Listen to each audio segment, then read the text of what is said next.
ain't playing no games, man. It's just Shuli, probably Pablo, Culture, Lord Productions. Good morning, South Florida. This is the Big O Show. You're tuned into the Big O Show. This is the Big O Show. This is the Big O Show. Judge, you tuned in to the hottest sports radio show with Orlando, a.k.a. the Big O. He covers all the South Florida teams, from the Dolphins to the Heat. Well, you know what I mean. Monday to Friday, Fly Pablo in the Big O Show. O's on the radio, the top's where we gonna go. Miami, that's the way we roll. Locked on the morning show, Big O. No one has a similar show. Talk sports, talk plays, talk live and direct. Because nobody do it better than Big O in the set. From sunrise, listen live, it's the best of the best. He's got the fans, got the heat, he's the best of the best. Big O, the only talking sports with a style. Break it a morning, it's Big O-N. Thank you for tuning in, keeping it glued in. Stay tuned, because right here's where the rumors in. Same place, because right here some of them begin. Simply call and just state your opinion. Real talk, sports talks, the Big O Show. Yeah, you love it, yeah, you like it, call them and let them know. Culture, Probably Pablo, now introducing the man of the hour. Big O, a.k.a. Orlando Russell Gary. Yeah. It's going to be a lot of fun. It's going to be fun here in South Florida.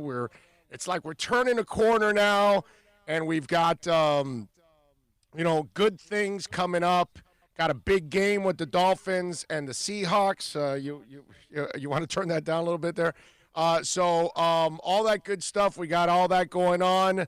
And when I open the chat board, which NorCal was first, out in the West Coast, my man was first. Ian from Brooklyn says, your football IQ through the roof, superior QB versus superior athlete, and we all saw the outcome.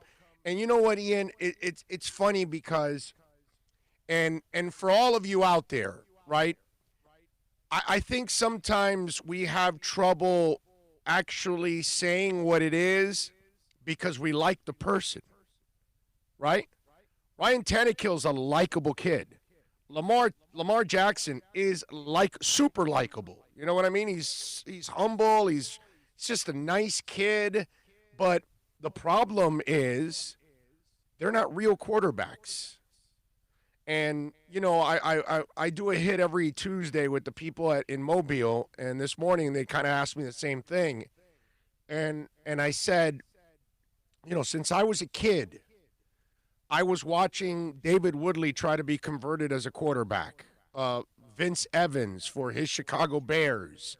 Whatever. I see Cam Newton or Randall Cunningham or Michael Vick. And they played the quarterback position. But I never looked at Randall Cunningham like he is a quarterback. Okay? I saw him as an athlete trying to play quarterback. I saw Michael Vick as an athlete trying to play quarterback. I see Ryan Tannehill as an athlete trying to play quarterback. And again, I always get into this discussion, and I try to explain to people, watch Kyler Murray throw the ball. Watch Russell Wilson throw the ball. Watch Steve Young. You can't now, but those of you that are older, and if you're young, go back to YouTube and watch it. Watch real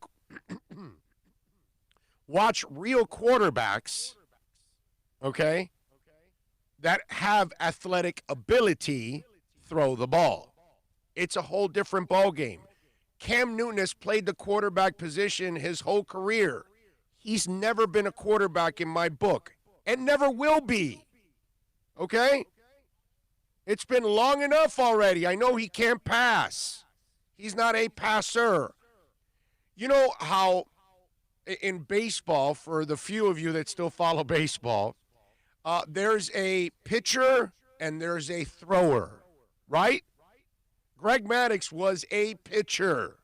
Pitchers can actually place the ball in whatever part they want in the strike zone. That's what a pitcher is. A thrower is a guy that gets up there on the mound and throws 95, 100, 102 miles an hour, and he's hoping to hit somewhere in the strike zone and hoping to blow it past the guy. But it's not because he's trying to outsmart him, by pitching and by location.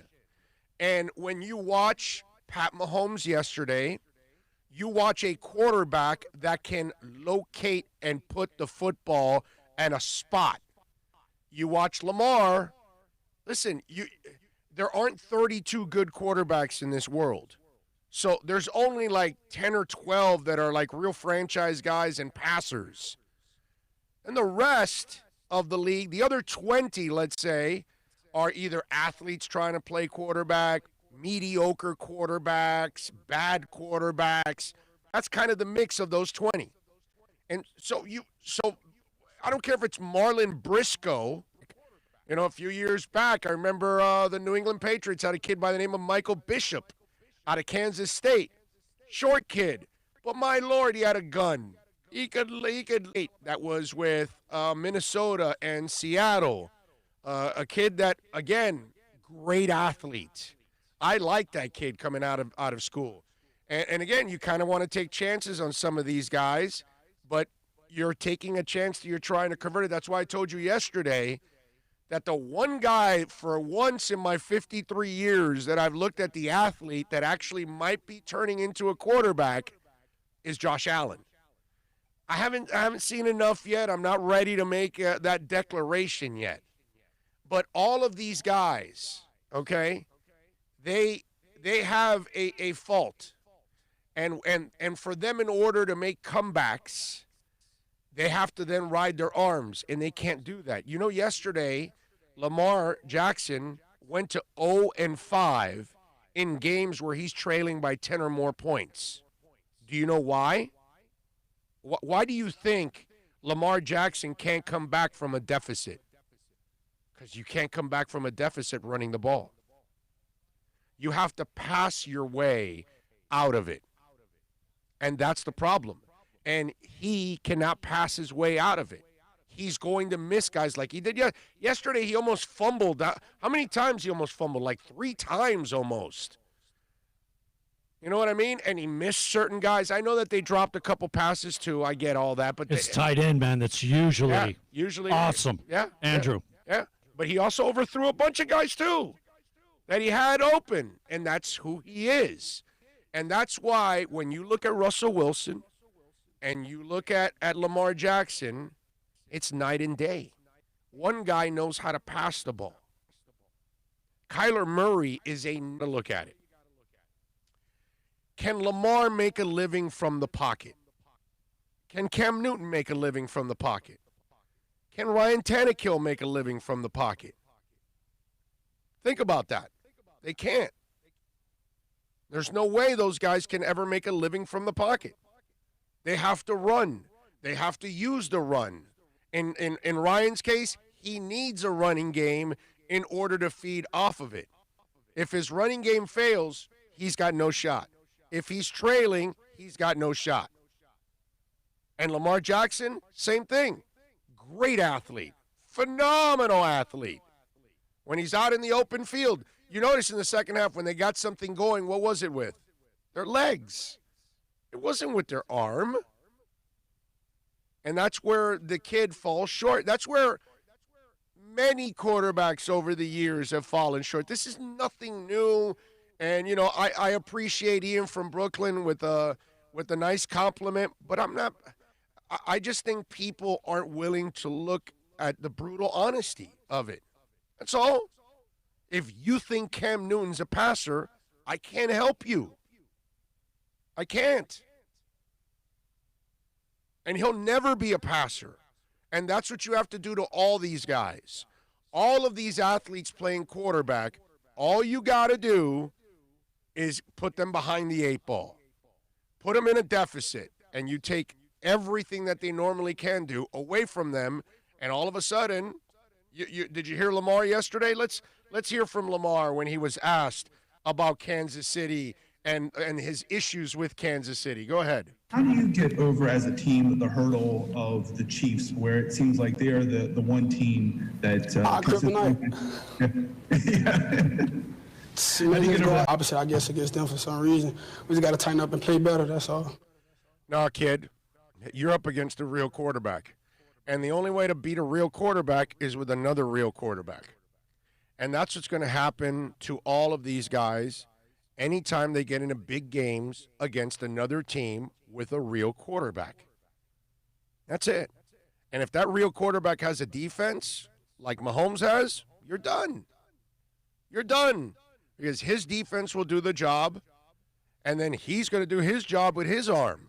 Just watch real quarterbacks play the game and watch the athletes as they have to design perfect plays for them. So that's why I tell you, it's funny because I love seeing the overreaction from some here locally because obviously the ties to Tannehill. And when he throws, a couple touchdowns and they win and they think he's doing great, but they don't really watch the games. Because if you really watch the games, he's winning because the team is really good around him. The play calls are fantastic. The running game is effective. The defense is dominating. That's why he wins. Because as long as the play call's fantastic, Ryan can facilitate. Lamar can facilitate. Cam Newton can facilitate. Watch when all hell breaks loose and the play breaks down. What happens to those guys? They run. They take their eyes off the field and they start running. Watch real passers, Kyler Murray. Watch real passers, Russell Wilson. Watch real passers, Pat Mahomes. What do? They buy time. Real quarterbacks respond with chaos.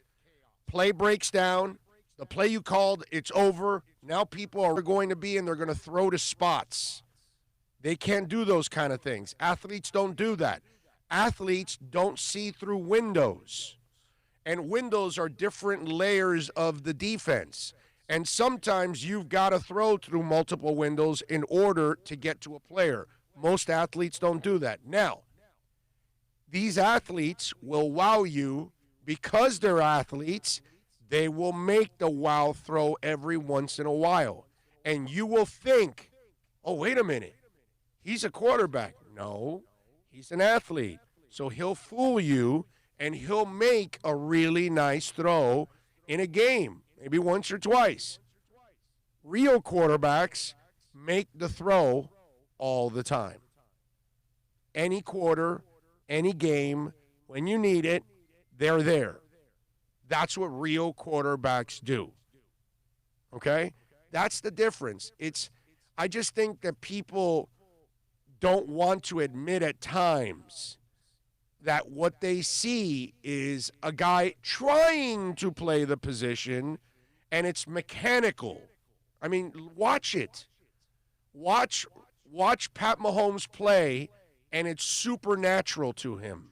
Watch Aaron Rodgers play. Really his problem. Nothing else. But Teddy, the game comes to him naturally. And for athletes, it's different. And it's pretty obvious, too, when you watch a real quarterback play and when you watch an athlete trying to play, trying to make the throw. You know what I mean? You don't see that from Pat Mahomes and Matt Ryan and any of the real quarterbacks in this league, what you saw last night with Lamar, where he misses several guys. And this happens in every game. To all these guys, I was watching Ryan Tannehill. He missed a couple guys, too, this weekend. I know they won, but if you watched it, he threw an interception, he took a sack, he had the goofball moment where the ball went past him on a snap, and he wasn't ready for it. I mean, so all the same things that used to happen to him are still happening to him. It's just you have to understand he's part of a really good team, and so they make his life easy and they elevate him. He doesn't elevate them. Russell Wilson elevates everybody. Pat Mahomes elevates everybody. Matt Ryan elevates everybody. You know what I mean? Real quarterbacks, Aaron Rodgers elevates everybody. Athletes don't. They just don't. They feed off of everybody, but they don't elevate people. That's the difference. They are the offense. And if their part of their strength isn't working, then it becomes a real detriment to the team. Kenneth, Cleveland, chiming in. The first one with a super chat.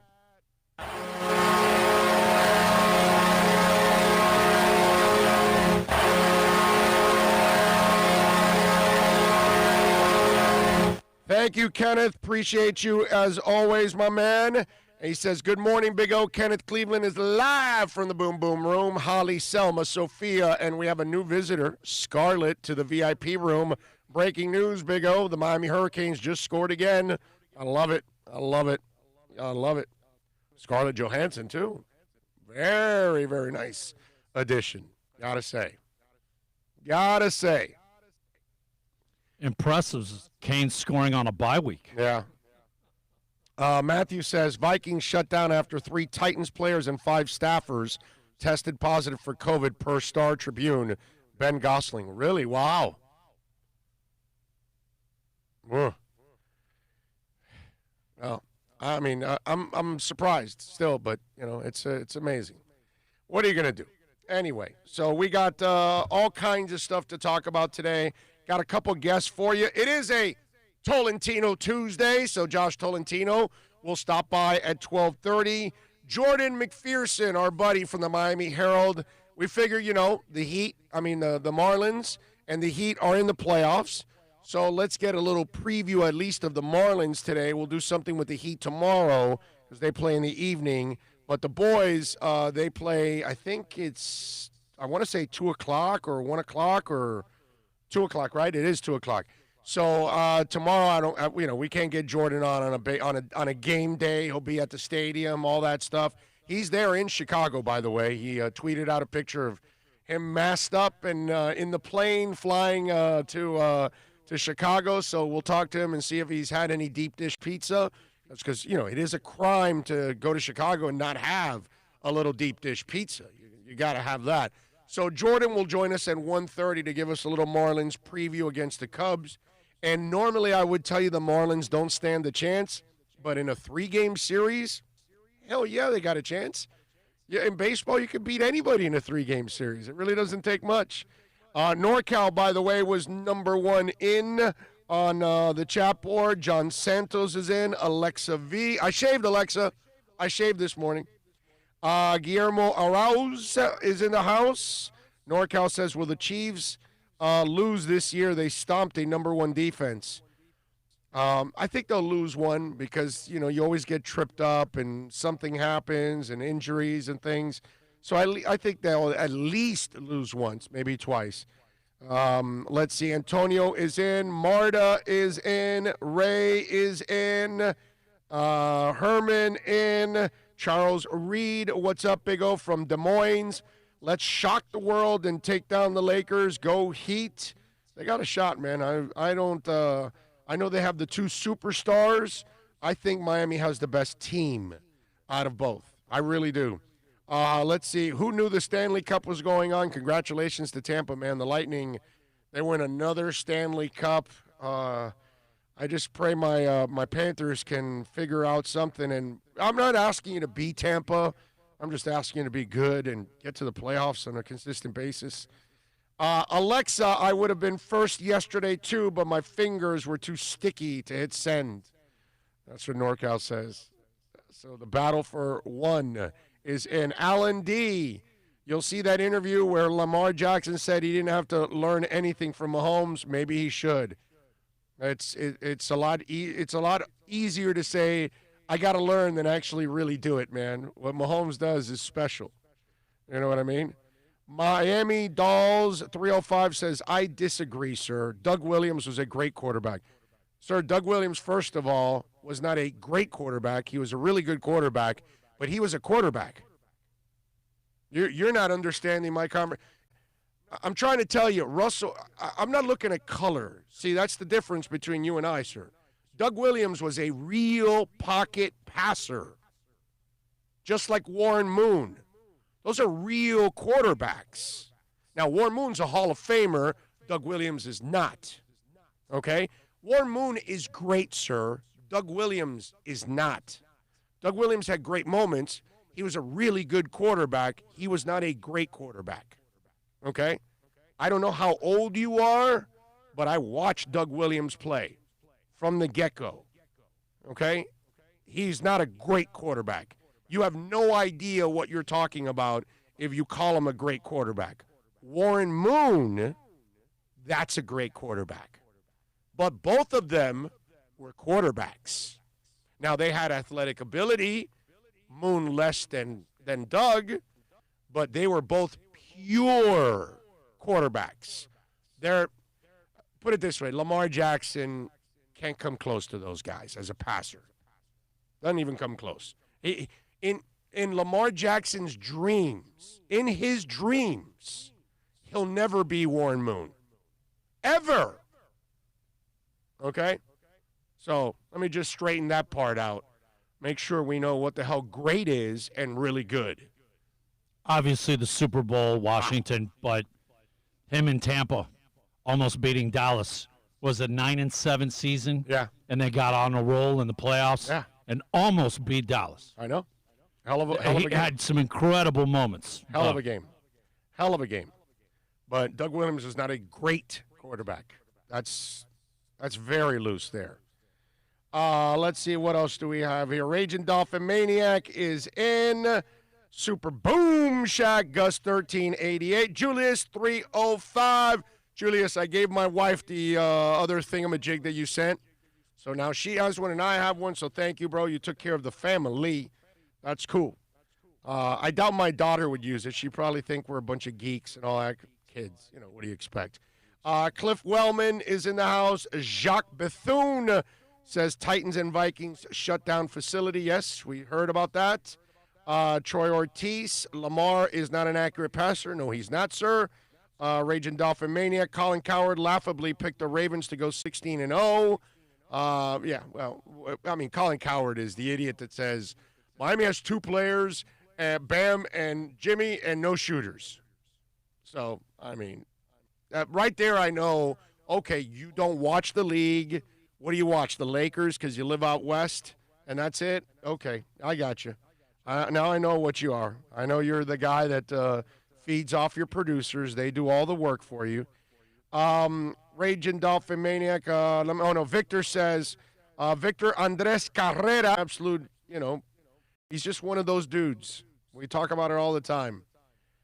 Let's see. Alexa V says, Red Kingdom dominated.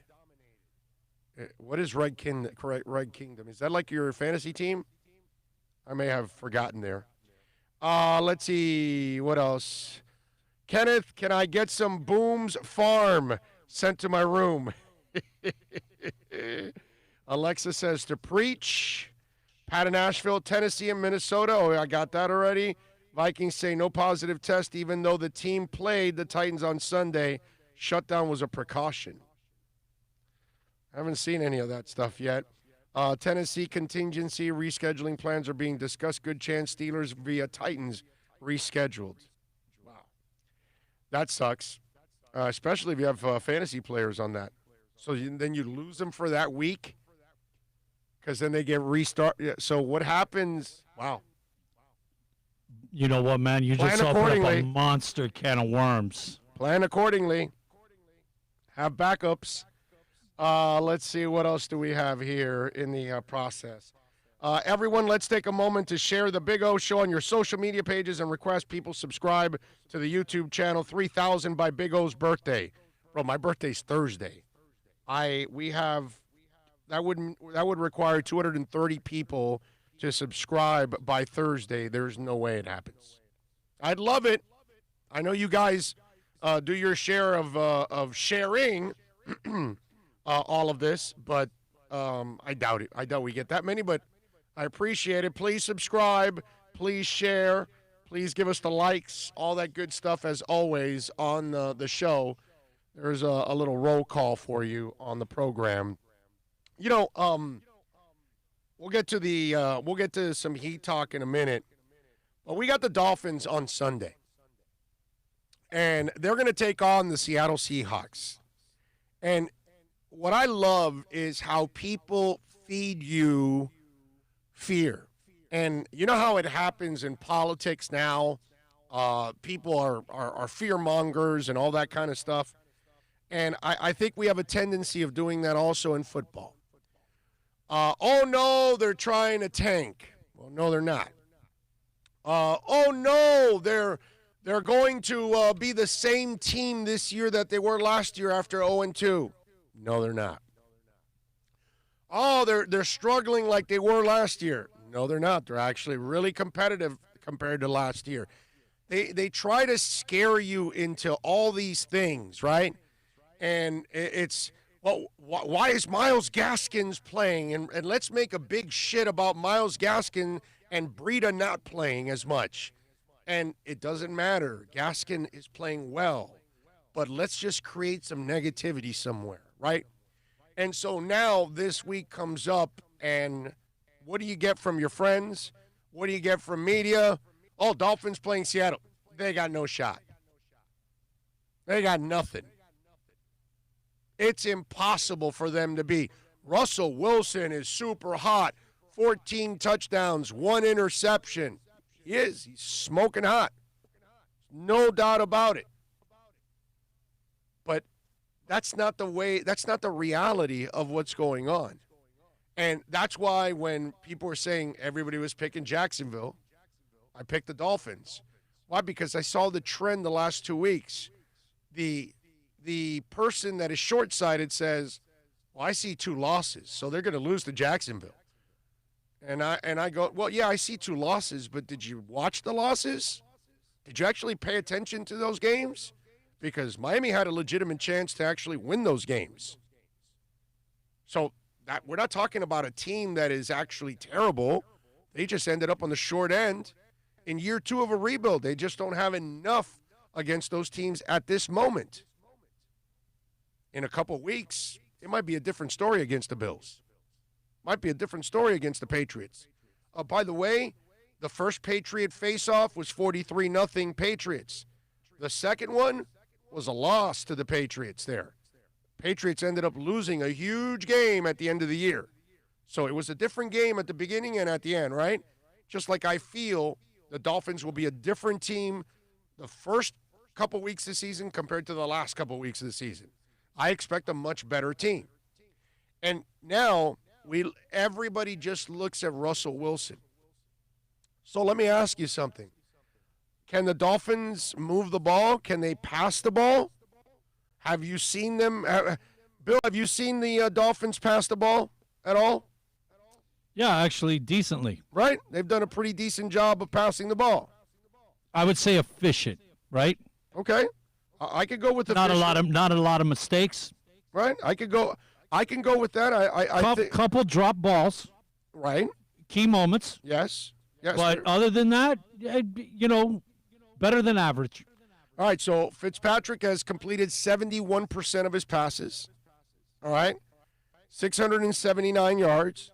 He's thrown 4 touchdowns and 3 interceptions. He's got a quarterback rating of 81. All right. It's not like this godly numbers or anything like that, but he's an effective passer. And Miami's offense right now is not bad with Gesicki playing well. Your 2 receivers are only getting healthier as the season goes on and getting stronger. Isaiah Ford has become a really comfortable player at the slot spot, right? You got a couple guys in Breida, Gaskin, and Laird that can actually catch passes out of the backfield, correct? Did you know that the Seattle defense is allowing an average of 430 yards passing? They allowed 434 to Matt Ryan, 397 to Cam Newton, and 461 to Dak Prescott. They've allowed 1,292 yards in 3 games. That is the most in NFL since 1950 to open up the first 3 games of the season. Let me repeat that again. The Seattle defense has allowed 1,292 yards passing in the first 3 games. The most in the first 3 games of a season since 1950. So, explain to me, why is it that Miami has no chance? Because if they can't stop the pass, okay, and last time I checked, if we get Byron Jones back, I kind of like our chances too. I know it's Russell Wilson. He's going to make plays because it's Russell Wilson. He's a stud. Studs make plays. What are you going to do? But don't tell me that Miami cannot be competitive in this game when we're talking about it. Now, they're great against the run. I think they're number 2 in the NFL, I believe, against the run at 66 yards per game, 66.7 to be exact. Yeah, but that might be a misleading stat. Why run when you could Pass. air it out all over the place? Yeah, but then again, maybe they are really good against the pass. I mean, against the run.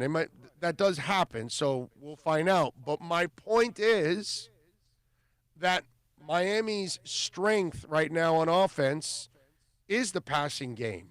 Is Ryan Fitzpatrick being creative, running around, getting everybody involved too. That's the other thing that I love, that it's being spread out. Look, here we go.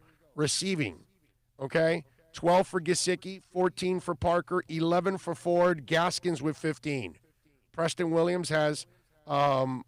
These are all receptions. Targets, 19, 17, 16, 14 for your top 5. It's pretty even overall.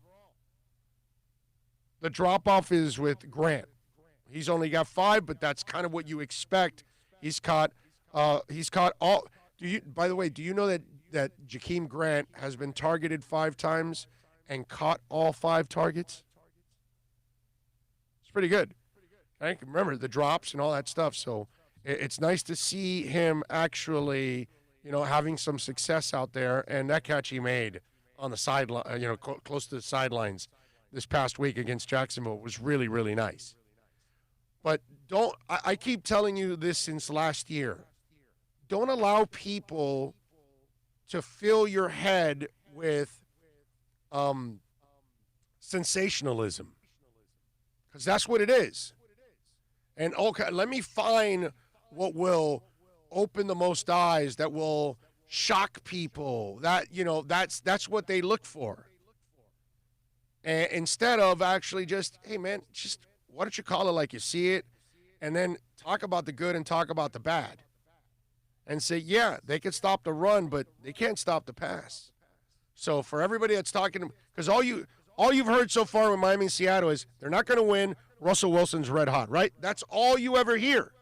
Nobody ever says, oh, by the way, Russell Wilson's defense sucks.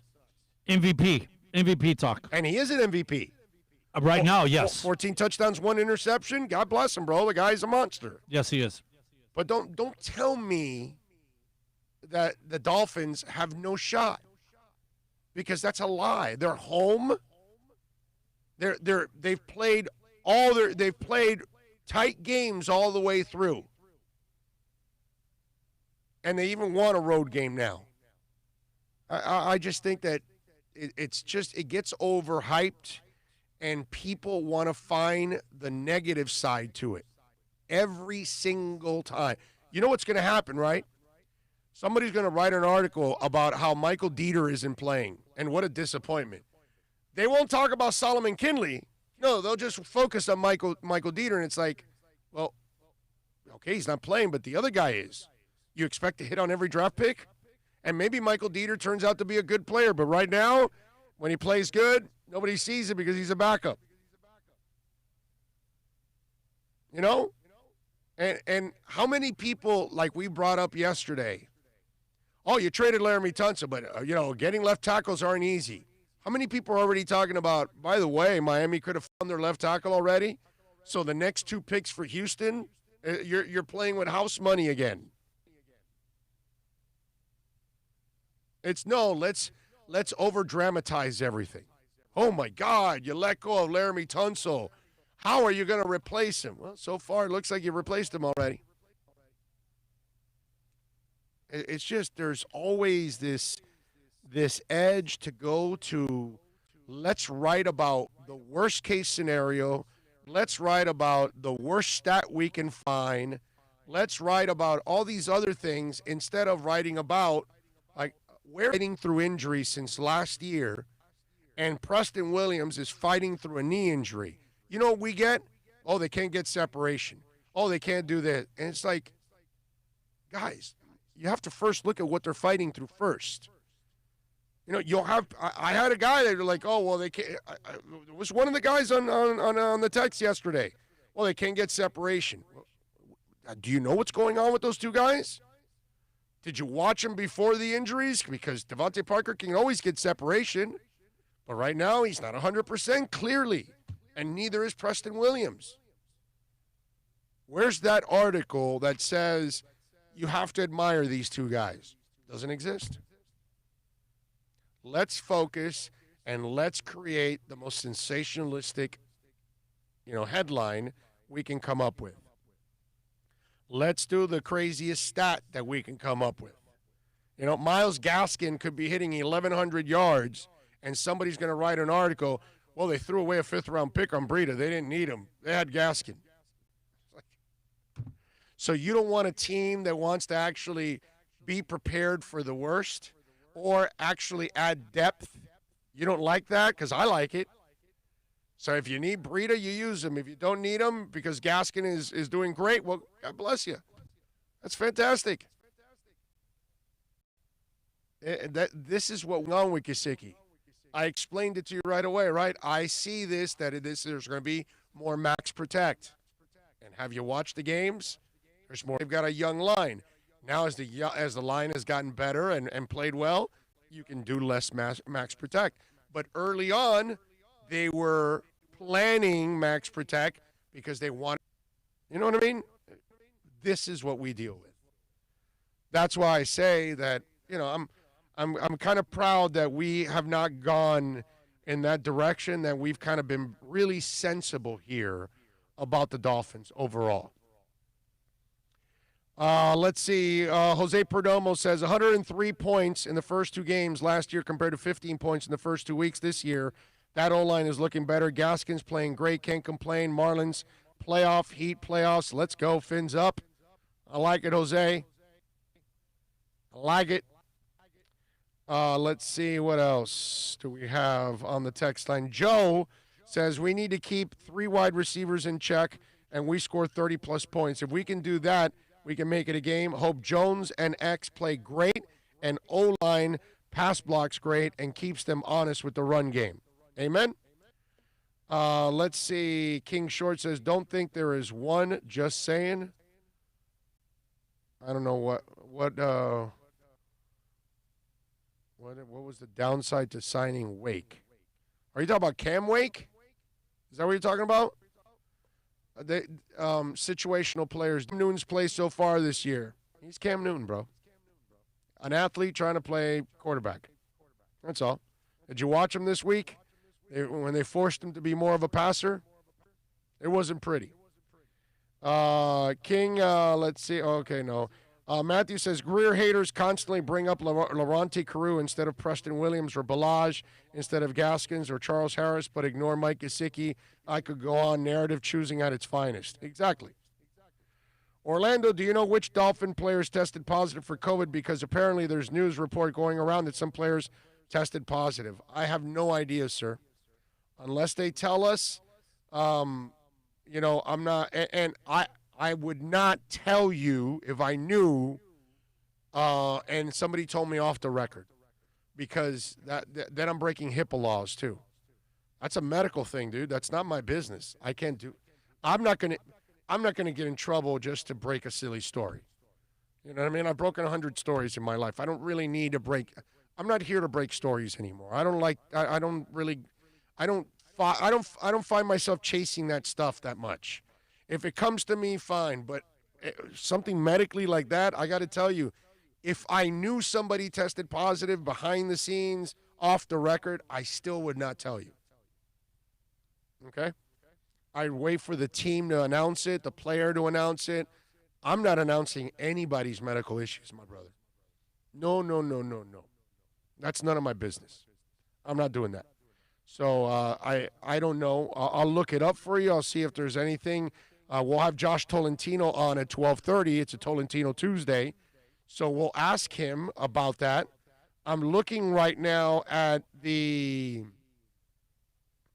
Twitter feed and following a bunch of the guys that cover the Dolphins. And right now I'm not seeing anything that says anything. I see Ben Volen says league sources confirm that the Titans' 8 positive COVID tests today are confirmed positives. The chance of false positives have been ruled out. So this is the first this is the first team outbreak. But again, L positives. The Titans will suspend in-person club activity starting today. Likewise, the Vikings, who played the Titans on Sunday, will also suspend in-person club activities. Both clubs are working closely with the NFL and NFLPA, including our infectious disease experts, to evaluate close contact, perform additional testing, and monitor developments. All decisions will be made with health and safety as our primary consideration. We will continue to share updates as more information becomes available. Now, remember, this thing, supposedly you can have it and not test positive for a couple days. So they've got to keep these people on ice. And what if you have to play the Titans or the Vikings this weekend? And you're, as a team, do you say, well, wait a minute, no, we don't want to, no. Let's wait a week for these guys to be in some kind of, quarantine to make sure that nobody has it, because when you take the field, then it spreads like wildfire, because obviously these guys are sweating, breathing on each other. All right? So we've got that, but I have no idea if there's anything that's going on with the Dolphins, or I don't see anything so far. Okay? Let's see. Oh, I don't see anything so far about the Dolphins having any kind of COVID test, my man. So if it comes out, we'll address it and we'll deal with it. What else do we have? Nice Tesla shirt, Big O. Thank you, sir. Love Tesla. I'm a Tesla fan. You're right. The Texans aren't the worst team in the league. But the Texans could be one of the worst when we all hope. Then they could end up tanking, not because they're trying to tank. What I'm saying is players give up on, like what I saw with Cam Cameron. Players did not want anything to do with that guy that year. That's why he got fired after the first year, because even the owner figured out, like, wow, they hate this guy. Because by the end of the year, they were so convinced he was such a moron that didn't belong as a head coach that they had to get rid of him, okay? It was embarrassing. Cam Cameron was like an enormous embarrassment, even more than Joe Philbin, okay? Let's see. Orlando, I apologize. I'm not trying to get you in trouble. I just want to make sure this story is not total BS. Well, so far, nothing on the Dolphin. Where'd you get it from, bro? Did you get it from somebody credible, or did you get it from some idiot? Because I don't see it here. I don't see Adam Beasley reporting it. I don't see Omar Kelly. I don't see Salguero reporting it. I don't see Dave Hyde reporting it. I don't see Josh Tolentino reporting it. I don't see Cameron Wolf reporting it. So where'd you get it? I don't see Schefter reporting it. Who'd you get it from, bro? That's what if you didn't get it from a legit source and you're just bringing it up because a friend brought it up to you, then yeah, shame on you. But please show me the legitimate source that says the Dolphins have COVID cases, Anthony. You're not going to get me in trouble at all, my brother. Okay? I'm playing chess. You're playing checkers. Okay? Let's understand that. You're not going to get me in trouble because I'm not stupid enough to release medical information. Notice every time I've ever broken a story, it's about somebody getting my business. Okay? A blown knee is different than a heart attack, a stroke, heart disease, diabetes, COVID, whatever it is. I don't mess with that kind of stuff, bro. That's not me. So you're not going to get me in trouble. What I want to know is, you brought it up, right? You got to be careful on this show when you bring things up because you could be challenged. Where the hell is the source? That's what I want to know. Show me the legitimate source where you got that from. Then we can talk. If they give the Titans and Vikings a bye and the teams are playing, they would need to give all other teams a second bye week. I don't think they'll do that, Joe. I understand what you're saying. I think what they'll do is that they'll delay the playoffs a week, because then they'll or those teams will play on their bye week. I don't know. Now, the problem is if they don't have the same bye week, then it'll be at the end of the season. They'll add another week, and then they push the playoffs back. That's the only way I can see it. Because what are you going to do? Create a – no, they make it up. That's amazing. Orlando, are you worried that if Tua doesn't play this season, you find out at the end to go back, I don't know, about 3 months for that segment? We talked about that already.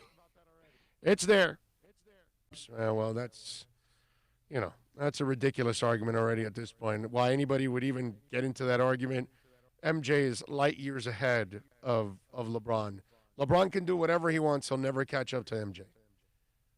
Okay? That's just the way it is.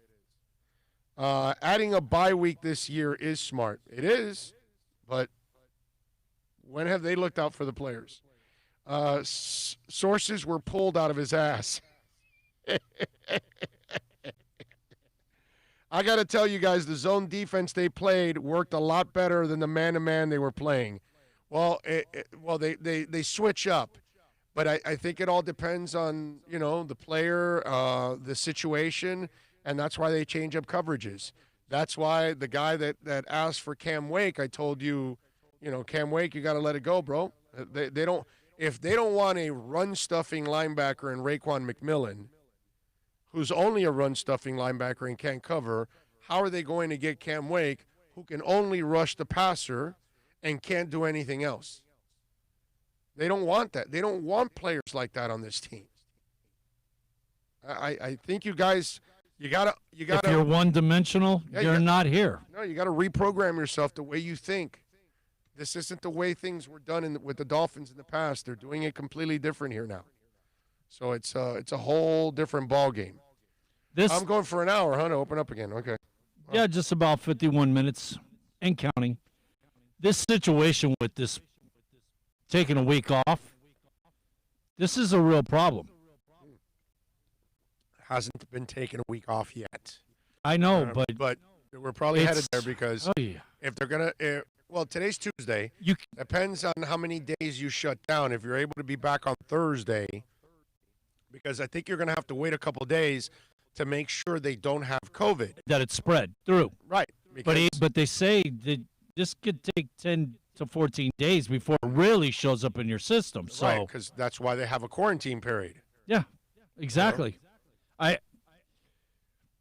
I'm just sitting here thinking of, you get this week off and you get more rest, and then it's another set of teams, and another, this happens 3 or 4 times. We're pushing back everything a month. Yeah, this isn't baseball. Oh, yeah. You could do a doubleheader, and it's like nothing. Exactly. It's like, hey, we got to play 7 games in 5 days. Okay, it's taxing. But it's baseball. Let's be honest now. I got an idea. It's baseball. It's not football. It's not basketball. It's not hockey. We'll play 8-minute. It's not soccer. We'll play 8-minute quarters or 2-quarter games, right? Yeah. Instead of 7 innings. Yeah, pretty much. Yeah. You have 4 teams show up at one site. Okay, they're going to play a game for 2 quarters, and they're going to play. We'll get these 4 teams, and they'll all play 3 games. Yeah. Anthony goes, Orlando, what are you expecting for the Marlins in the playoffs? Do you think they can beat the Cubs, or are we going to get swept realistically because we're not ready to compete in the playoffs yet? Anthony, I don't know what to expect, bro. They're young. They're babies. But what I love about this situation, it's only a 3-game series. They've got 3 young pitchers that actually, if you follow baseball, if you know baseball, if you have a good pitcher on the mound and he deals that day, you got a shot. You got a shot, man. Hey, that Marlins team was way better than this one. But when the Marlins got to the World Series against the Yankees in 2003, everybody picked the Yankees, dude. And if it was a 7-game series, I would tell you, Marlins aren't going to win this. Enough baseball. I'm telling you, anybody can win in a 3-game series.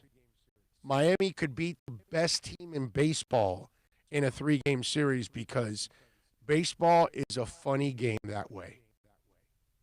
And if, their guys bring it, if Alcantara brings it tomorrow and Sixto brings it another day, you're done. You won. That's it. And swept, by the way, is just 2 games. So you're saying that they don't win a game in the 3-game set. I got to tell you, man. The more games involved, the truer it would be. The fact that it's short, you can get hot.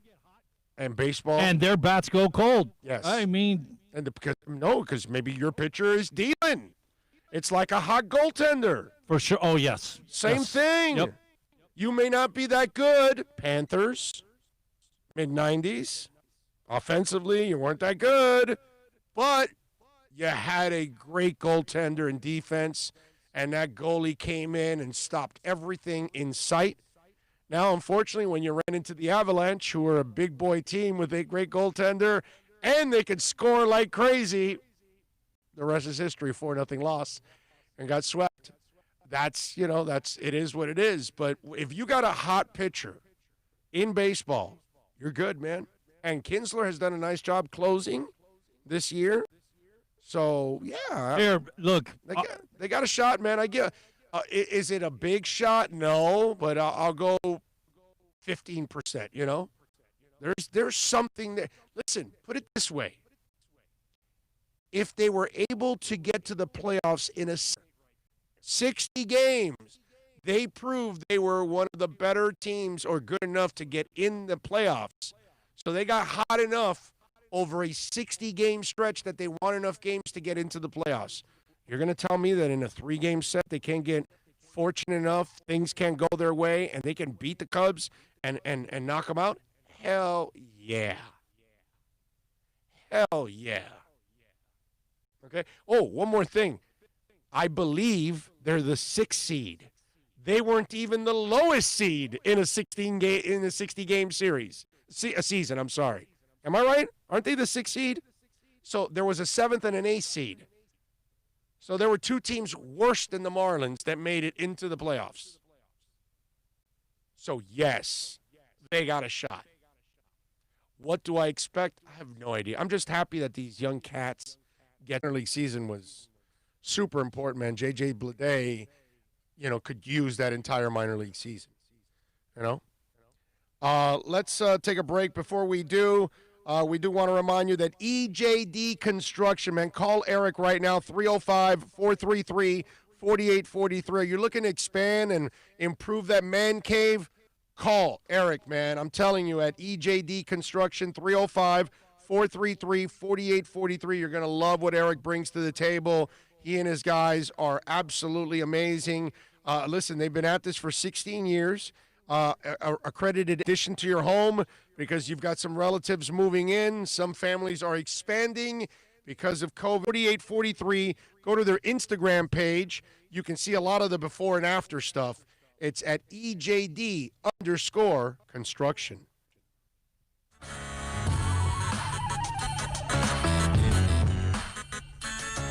America's premium sport compact sedan is at Acura of Pembroke Pines, and this is how we do it. 2020 ILX, $199 a month, $199 at Acura of Pembroke Pines, the #1 volume Acura dealer. Hey, it's Big O. For all of your family dental needs, please reach out to Moody's Dental. I've known Eric for a while, a big fan of our show. Call him at 305-821-0231. Whether it's you or your kids that need some dental help, whether it's implants, Invisaligns, they are the experts. Or if you're just looking to fill a cavity or clean your teeth or maybe even get a crown, you are going to love the professionalism, the family-like atmosphere. And of course, when you talk about being clean, that's what it's all about in today's society. You are going to go to an extremely clean place. Go to MoodyUsDental.com, go to the website, follow them on Facebook, Instagram, and Twitter at Moody Us Dental. Tell them that Big O sent you. 305-821-0231 or go to MoodyUsDental.com.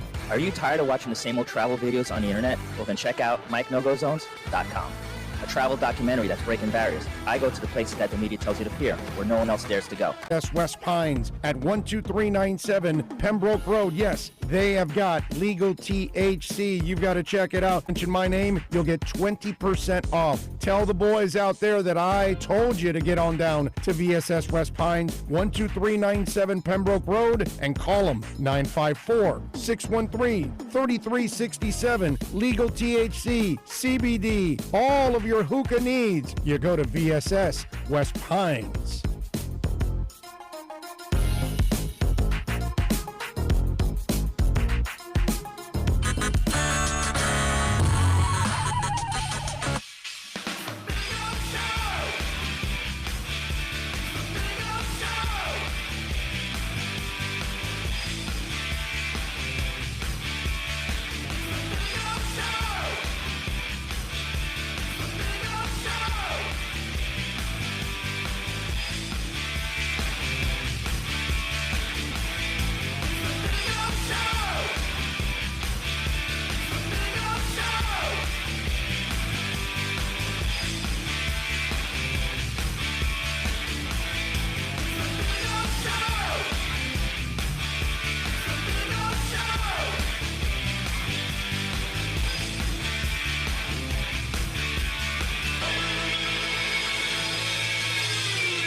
Welcome back.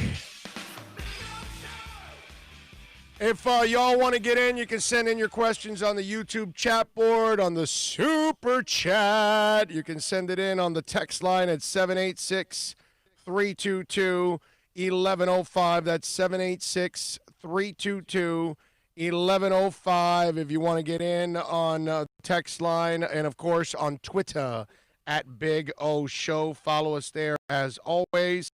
Congratulations to the Tampa Bay Lightning. We're not going to really talk a lot of hockey, but a Florida team did win the Stanley Cup. They defeated the Dallas Stars in the 7-game set 4-2, so they won it in 6. And man, I just pray one day that my Panthers can get it going and be something like the Lightning, man. It would be nice to have some kind of success down here with hockey. Remember, they were the preseason one. I remember when we were playing them, and it was like, hey, these are the number one team picked in the NHL. And obviously, big chip on their shoulder from getting swept out of the first series. Yeah.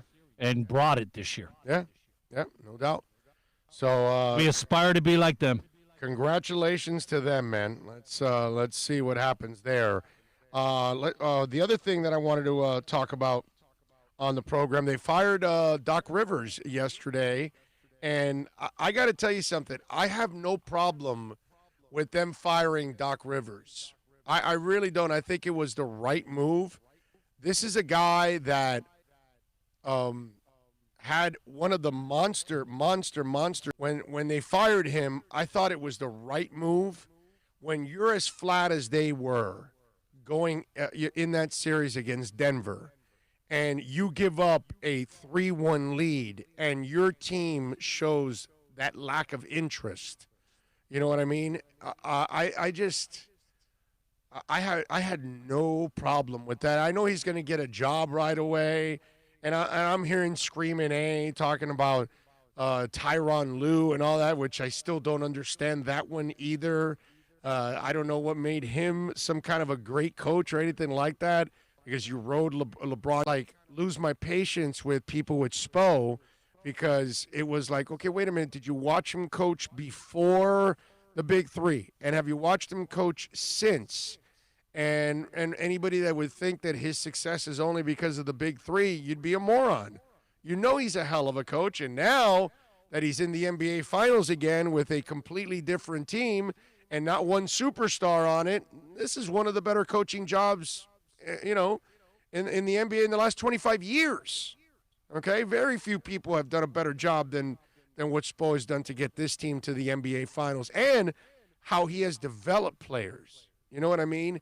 And with Doc Rivers, man, that's the third time that he loses a 3-1 lead in the playoffs.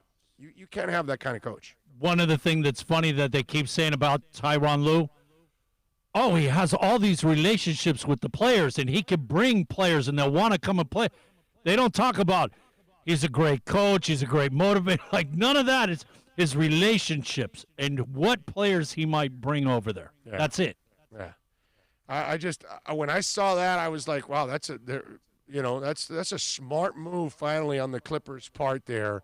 Go get yourself somebody that can, I think, bring some discipline to that team, bring some culture to that team, and demand. The problem is, see, it's really risky when you're bringing all kinds of names together and then you're hoping to create chemistry. When Kawhi went to Toronto, there was already chemistry. He's the one that had to fit in with everybody else, and that's a lot easier for a great player to be able to fit in. But when you've got pieces coming from all over, which is what the Clippers did, and then you've got to mesh all of that together, that becomes one hell of a challenge. And that's the problem there. And apparently Paul George wasn't necessarily well-liked in that locker room too, which I think might be a little bit of a problem also. But when I saw that they fired him, I was like, you know what? I got no problem with that, man. Considering how many times his teams come up short and you lose that 3-1 lead and you're supposed to be in the NBA Finals and you've got the kind of talent to win the NBA Finals and you can't make it out of the second round? Are you kidding me? Yeah, you deserve to get fired. Hells to the yeah. 786-322-1105 if you want to get in on the program. That's 786-322-1105 if you want to get in on the show. You can also reach out to us on Twitter. That's at Big O Show. Josh Tolentino, Dolphin fans, will join us here at the bottom of the hour at 12:30. It is a Tolentino Tuesday, and so we will talk to Josh at 12:30. We'll have a little fun with him in the process. Did you see Joe Montana and what he did? Did you catch Joe Montana? Oh, him, their house? I don't know how that happens. Does that make sense to you? The kidnapper? Yeah. It was like a weird thing, right? Yeah. Here's how it goes. Joe Montana has put everything on the line for the name of football, right? So it's no surprise the Hall of Fame quarterback was willing to do the same for his family. A 39-year-old woman entered Joe and Jennifer Montana's Los Angeles home through an unlocked door at around 5 p.m. on Saturday. First of all, why do you have your doors unlocked? The woman reportedly saw an unidentified woman holding a baby. The intruder allegedly took the baby, who happened to be Joe Montana's grandchild, out of the woman's arms and walked to another part of the home. Joe and Jennifer confronted the woman in this part of the home. They wrestled the baby out of the woman's arms before the intruder ran out of the home. Coincidentally, L.A. County Sheriff's officers were on the block for an unrelated matter. Someone inside the home flagged down the deputies and told them what happened. Officers were able to locate the woman a few blocks away. The unnamed suspect was arrested on kidnapping and burglary charges. The 64-year-old quarterback is best known for his iconic tenure with the 49ers, winning the Super Bowl 4 times with the team. He also spent time with the Kansas City Chiefs before being inducted into the Pro Football Hall of Fame in 2000. So there you go. No issue. He did not issue a statement, but he was at a famous L.A. restaurant, Nobu, I think it's called, yesterday, eating, having some fun. How weird is that the woman just walks into your house? And this is why I have a big dog, like, roaming my house. So if I leave a door unlocked and an intruder comes in, well, get ready to get your ass bit, because there's going to be a big bitch coming your way. Okay? Because Maiden is big, and she gets pissed. She's very territorial about her house, about people in her house. Okay? Bill comes here all the time, and there's no way I can get Bill close to her. All right?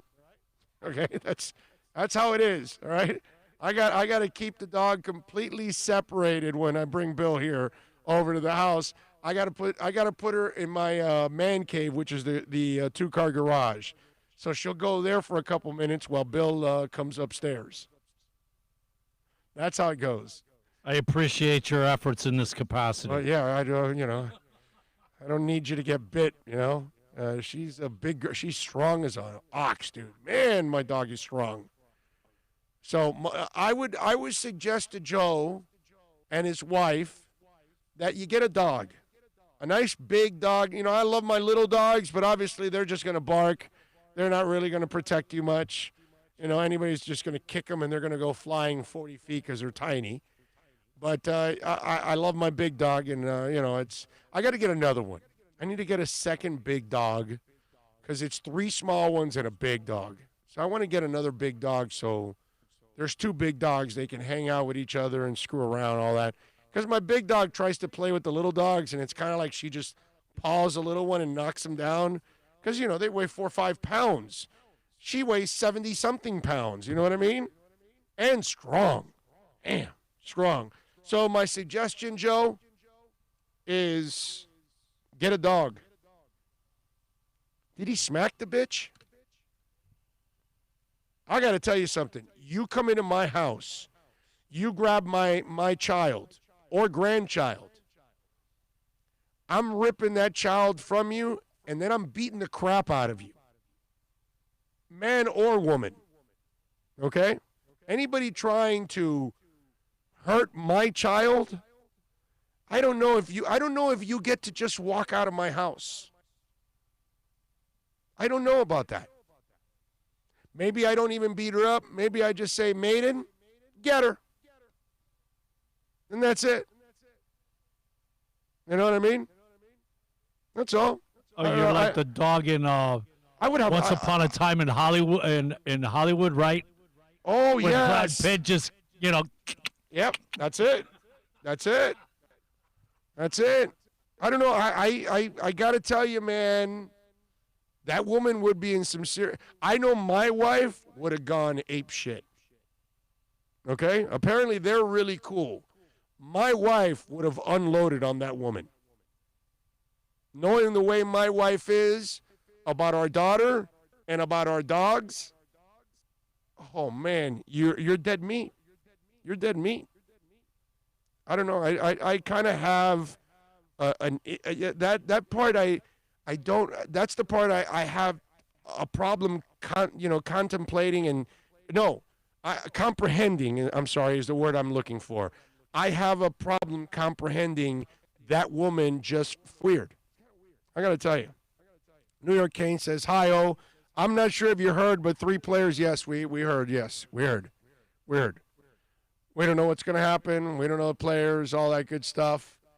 So they're going to shut down the facility until Saturday. Vikings also shut down their facility. Now it's on ESPN there. It's a developing story. And right now everybody's going, oh, dude, don't let it be Adam Thielen. Oh, please. Oh, Cook, don't get it. No. Derrick Henry, don't, please, don't. It's like everybody's praying that their fantasy player doesn't get COVID. But now they're also going, will I have Derrick Henry this weekend? Will I have Adam Thielen this weekend? You know, that kind of stuff is going on now in the world of fantasy.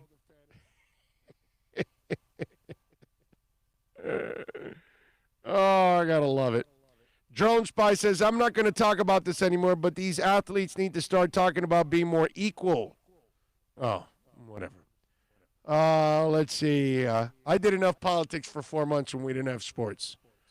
I'm going to try to stay away from that stuff completely as much as possible, bro. And today's the day. Purdue, by the way, had the same issue. I don't know if you saw that. Did you see that, Bill, about Purdue? Yeah, Purdue suspended 13 athletes now. They were at a party. And so there were COVID concerns. Residence Hall on the Purdue campus in West Lafayette, Indiana. And once university officials found out about the party, they took action immediately. All 13 student athletes, along with one student who isn't an athlete, must be out of their dorms by Wednesday to begin serving their suspension. The school says the actions of the student violate the Protect Purdue Pledge, which is basically a new set of rules to minimize the spread of COVID-19. Wear masks, social distance, wash hands, etc. The school has not identified the suspended athletes by name or even said which sport they play for. In fact, all Purdue has really said is that they're all out-of-season athletes, which means they're not part of a program that competes in the fall. The university issued a statement in ESPN. While this is an unfortunate occurrence, we hope it's instructive for all Boilermaker students and reinforces the importance of protecting everyone on campus during this time. As for our athletes, Purdue is expecting them to appeal, and officials say they will handle the process expeditiously. Your appeal? Okay, no, get the hell out. Each case will be resolved in a manner that meets the objectives of, 1, protecting the health and safety of the campus community, and educating students on how to effectively adhere to Protect Purdue Pledge. Protect Purdue Pledge. Say that fast 10 times. And guess what happens? Okay? There you go. Protect Purdue Pledge. That's what it's all about. Don't forget that. Okay? Make sure. 786-322-1105 if you want to get in on the text line. That's 786-322-1105 if you want to get in on the text line. You can also reach out to us on Twitter, and that's at Big O Show. Follow us there as always. And if you have any questions or comments, of course, you can always reach out on our text line. On the YouTube page, as always, there, and on the Super Chat, too, we've got there. Big O, Canes versus Clemson. Are you convinced that the Canes are back? And what do you think the Canes can do to get the win? Joe, they're not even close to being back. Okay?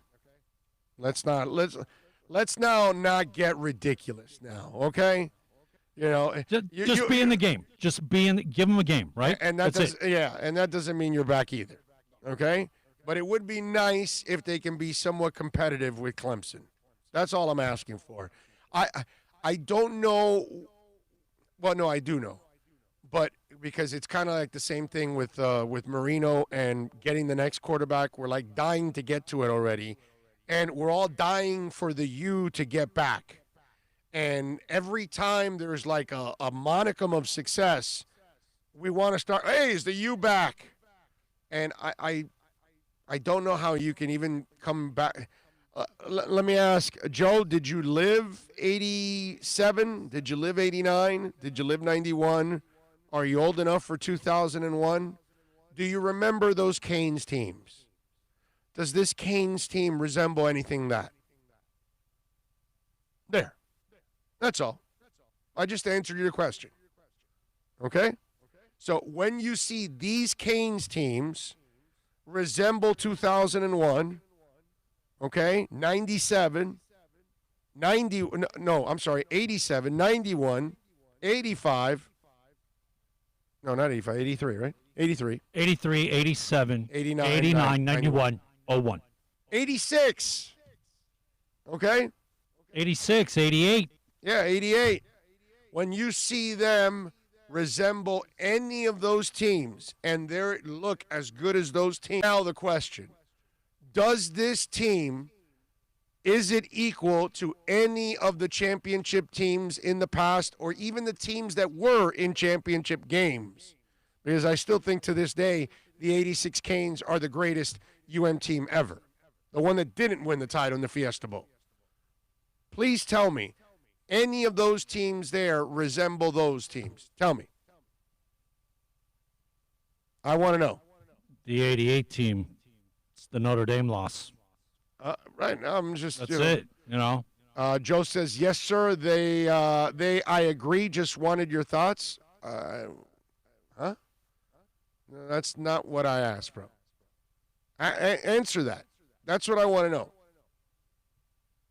And when you see that, that's when they actually are back.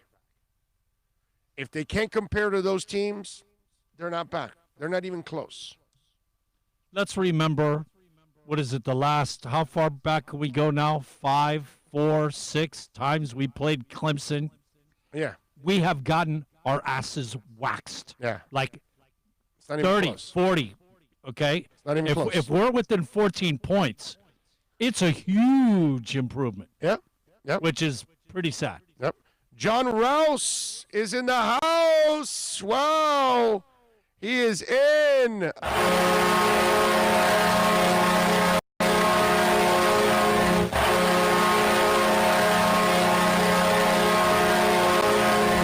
Haven't seen John Rouse in a while. Getting a little worried about you, man. No, he wasn't like all last week. I don't think I saw him on the chat board at all. And he sends us a super chat with a sticker, a new sticker. I've never seen that sticker before. Thank you, sir. Appreciate it. Anthony says Leighton Tunsil, or you mean Laramie Tunsil, I'm sorry, has given up no sacks, no penalties. Austin Jackson has 1 penalty, no sacks allowed. Right now we're saving $30 million a year and have a first and second round pick for 1 penalty every 3 games. I think that's a pretty good trade-off, Anthony. I think that's called a great front office when you can trade your left tackle, immediately draft another, and have 2 extra picks to go along with it. I love something, man? Tunsil, penalties got exposed. Chief just looked great and are too good. So many weapons. I'd like to see Finns get that many weapons for 2 recruiting classes, and we can lose more than 2 games a season. We're still 2 to 3 years away. And you know, to me, it's not this top 10 recruiting class crap, because I've seen plenty of teams that have top 10 recruiting classes and they don't win. It's having great recruits, but it's developing them, developing the talent, the scheme, everything, the culture, all of that goes with it. It's not just the players. The players walk into Alabama and they're better because they went to Alabama. The players walk into Clemson and they're better because they walked into a great coaching staff that has now been doing it for player after player after player. That's where we've got to get to. It's not so much who you recruit. It's who's also coaching and developing those recruits. Steve M. sends us a little love on the super chat.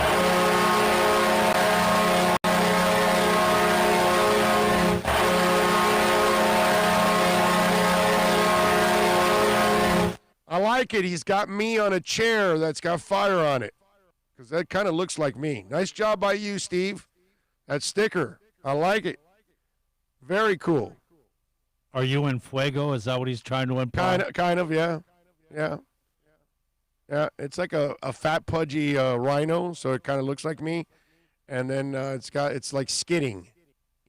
It's like, you know, it's Tokyo drifting is what it's doing. Oh, okay, you said skidding. Skidding? I hope not in your shorts. No, not that kind of skidding. It's Tokyo drifting, okay?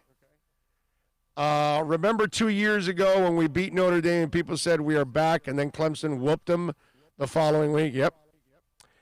Big O, what is your favorite Tesla song? Oh, dude, Cowboy, damn it, Modern Day Cowboy, right, isn't it? Or what is it? No. Now I'm brain farting my favorite. You got 50 songs going through your head. What's that song called, bro? The one with Cowboy on it. Now I'm going to have to cheat.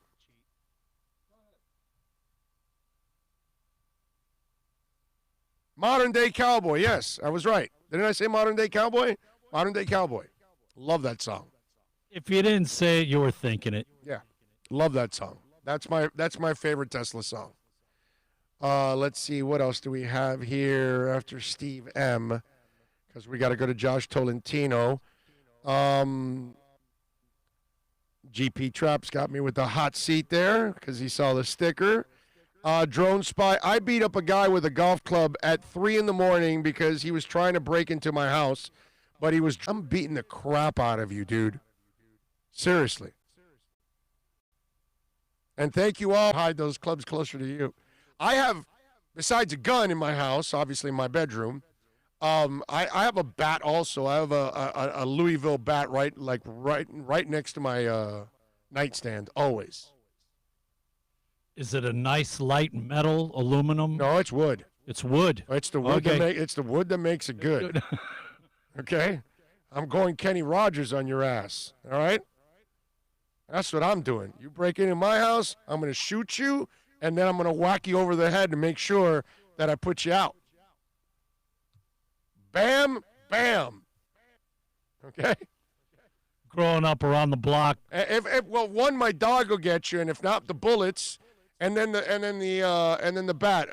I'm going to go, what's better? Run, like faster than my gun. Faster than my bullet. Faster the the people. Yes, yeah. Pumped up kicks. Better outrun my bullets. Oh, all right. Let's take a break. Josh Tolentino, baby. It's a Tolentino Tuesday. We talk Dolphins with Josh Tolentino next. Hey, it's Big O. For all of your family dental needs, please reach out to Moody's Dental. I've known Eric for a while, a big fan of our show. Call him at 305-821-0231. Whether it's you or your kids that need some dental help, whether it's implants, Invisaligns, they are the experts. Or if you're just looking to fill a cavity or clean your teeth, or maybe even get a crown, you are going to love the professionalism, the family-like atmosphere, and of course, when you talk about being clean, that's what it's all about in today's society. You are going to go to an extremely clean place. Go to moody'sdental.com. Go to the website.com. Are you tired of watching the same old travel videos on the internet? Well, then check out MikeNoGoZones.com. A travel documentary that's breaking barriers. I go to the places that the media tells you to fear, where no one else dares to go. Baltimore, Opa-locka, South Side of Chicago, and more. Go to MikeNoGoZones.com. Hey, it's Big O. For all of your CBD, THC, or hookah needs, you got to get on down to VSS West Pines at 12397 Pembroke Road. Yes, they have got legal THC. You've got to check it out. And they've got, of course, when it comes to CBD, flower, tinctures, edibles, for all kinds of reasons, whether it's pain, stress, anxiety, you name it. And don't forget, when you mention my name, you'll get 20% off. Tell the boys out there that I told you to get on down to VSS West Pines, 12397 Pembroke Road, and call them 954-613-3367. Legal THC, CBD, all of your hookah needs. You go to VSS West Pines. It's a buyer's market at Toyota of Hollywood. Over 1,500 Toyotas on the ground, and truckloads just keep on coming. Now pay up to 50% less. 2020 Camry, not $29,000, $17,775. 2020 Corolla, not $22,000, $13,775. Buy a new 2020 Toyota with zero down and 0% financing, or we'll make your payments till 2021. At Toyota of Hollywood, the #1 volume Toyota dealer on 441 between Hollywood Boulevard and Sheridan Street.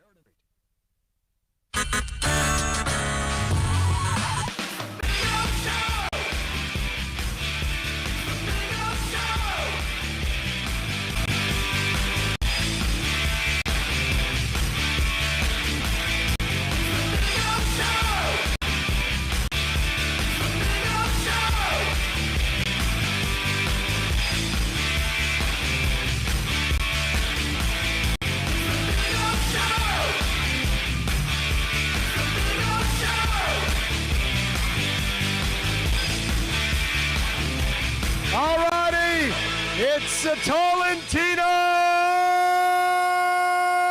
Tuesday, and it's time to talk a little Dolphins and a lot of good stuff to talk about after the Dolphins took care of business against Jacksonville. You can follow Josh on Twitter at JCT Sports and catch his work right now at The Athletic, where they're still giving it to you right now, $1 a month. So for $12, you can get a whole year's coverage of all your local teams and all the great national stories that they're constantly breaking at The Athletic. Josh, good afternoon, my friend. How are you doing, sir?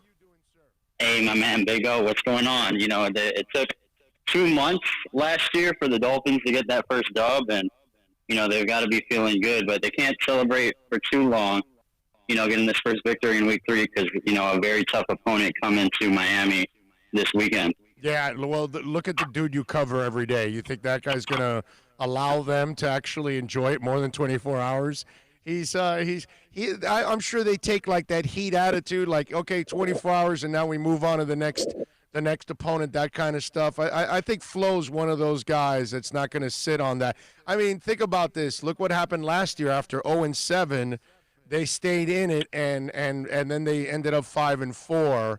And, you know, Josh, one of the things that I kept talking about, 0-2, that you were really competitive and you could easily say you could have won both games if a couple things go your way, and you end up on the short end. And that's why last Thursday I picked them to win, because I thought they were primed to win, because they were playing good enough to win, something they weren't doing the first couple weeks of the season last year.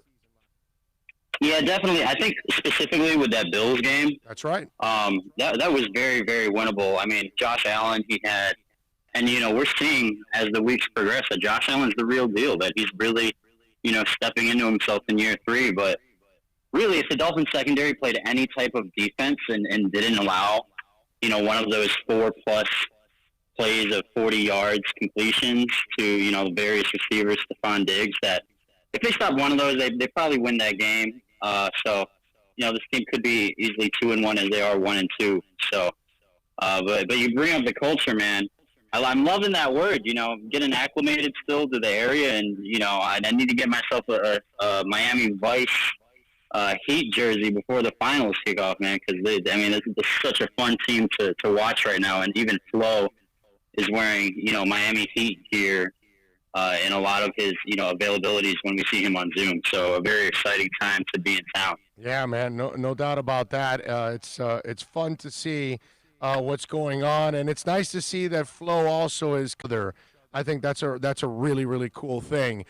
The other thing that I wanted to talk about, Josh, is the offensive line, my brother. I mean, they have done an outstanding job, and considering how nervous people were about the Laramie Tunsil trade, and I kept explaining to most folks that you cannot turn down that trade. You have to take that trade when they're offering you 2 1s a 2, and they're going to take $8 million off your salary cap with Kenny Stills. You got to make that move, and they did. And people were worried, well, you know, a left tackle is hard to find. Well, it looks like they found one right away in Austin Jackson. Yeah, it's great you bring that up, because I'm actually I've got a pretty big Austin Jackson piece coming out here, probably tomorrow, if not within the next 2 days for sure. But, you know, talking to a lot of his former coaches, USC, his background, and just how prepared he was for this moment. You know, many are surprised, even him. We talked to Austin Jackson just yesterday afternoon, and he was talking about how he admits that last year, you know, his final year at USC, he was not the most consistent you know, performer, that there were games where he was completely MIA, and, you know, through 3 games this week, I mean, you look at what the offensive line is made of. Only 1 returning starter in Jesse Davis and 4 newcomers, 2 vets. Usually there's going to be chemistry issues. It doesn't matter how much experience is on that line. When there's that much turnover, there's going to be, you know, chemistry issues, communication issues. So far, I mean, they've only given up 4 sacks, and I mean, that's pretty good, you know, considering the mess that offensive line was last year. Yeah, no, I've been incredibly impressed with them overall. What are you hearing about Byron Jones? I know it's hard to get information. What's your gut tell you? Because he wasn't placed on the IR, so they got to feel like he's about to return. You know, I'm still not convinced that he's going to play on Sunday. I mean, they really do need him, especially against one of the most talented quarterbacks in the NFL in Russell Wilson. But with Byron, I mean, you look at what he did in Dallas. I mean, he was a complete Iron Man. He literally only missed 1 game in over 5 seasons. And, you know, here we are. He's on the verge of missing, you know, essentially 2 or 3 here. In Miami, so you got to think that groin injury, you know, they didn't place him, like what you said, on the list, but I mean, if he's close, you know, maybe we see him on Sunday, but I'm kind of more lenient on the other side that he might not be ready. Why? What's your gut tell you? Yeah, because I mean, the significance of that injury is that you know, groins are very tricky. It's like if you even just on especially with their movement with defensive backs and, you know, all that twisting and turning they have to do with their hips. I think the significant part of the injury is that this dude doesn't miss a game. I mean, he was nicked up and bruised up in Dallas, and I talked to, some scouts and some of his former coaches over the past couple of days about, does this dude really miss games? Like, I mean, does he not? I mean, what's his mentality? And he's overcome a lot over the past 5 seasons. Definitely some games he could have sat out. So I think the fact that he missed this past game shows that, hey, it might be significant. I hope he's there for this week against a guy like Russell Wilson. It would be nice. Let me ask you something, Josh. On the other side of the ball, is there enough being said about Devontae Parker's toughness? Because last year he got a concussion, and then we were worried about, okay, here it goes again. He's going to be the injury-prone guy. And he left in the second half of a game, comes back the following week, which we thought he wasn't going to play because of the concussion, and he gets 2 touchdowns. And, he fought through a couple of nicks and knacks last year, and then this year he's got the hamstring issue, and he has stayed on the field to help his team. And then you got Preston Williams on the other side coming back from knee surgery, and this is a baby still in this league because this kid only has half a year experience, from last year. So he's basically playing the second half of his rookie year right now, and yet he's doing it on a knee that isn't 100%.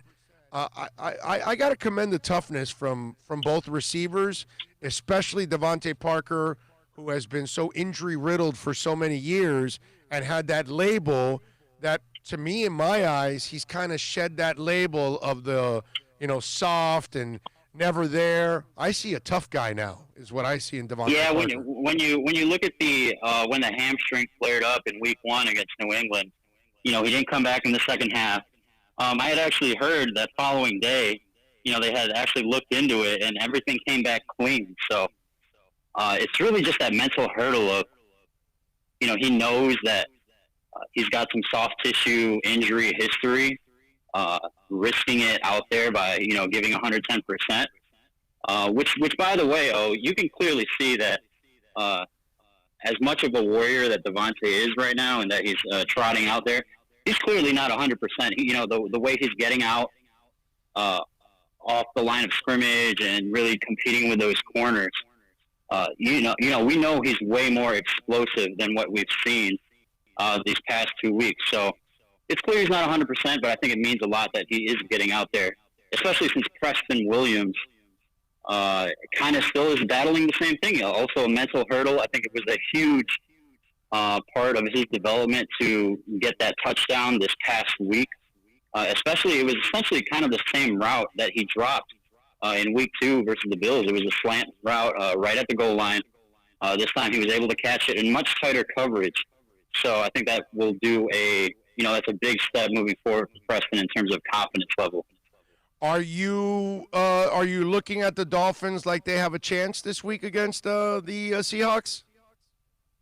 It's going to be a fighting chance, though. I mean, any time that you see one of the best quarterbacks in the NFL, and not just that, we saw how much this Dolphins defense struggled to contain the hybrid quarterback in Cam Newton and Josh Allen. Well, they got more of a pocket guy in Gardner Minshew in Week 3, and they were able to hit him 10 times, 4 sacks.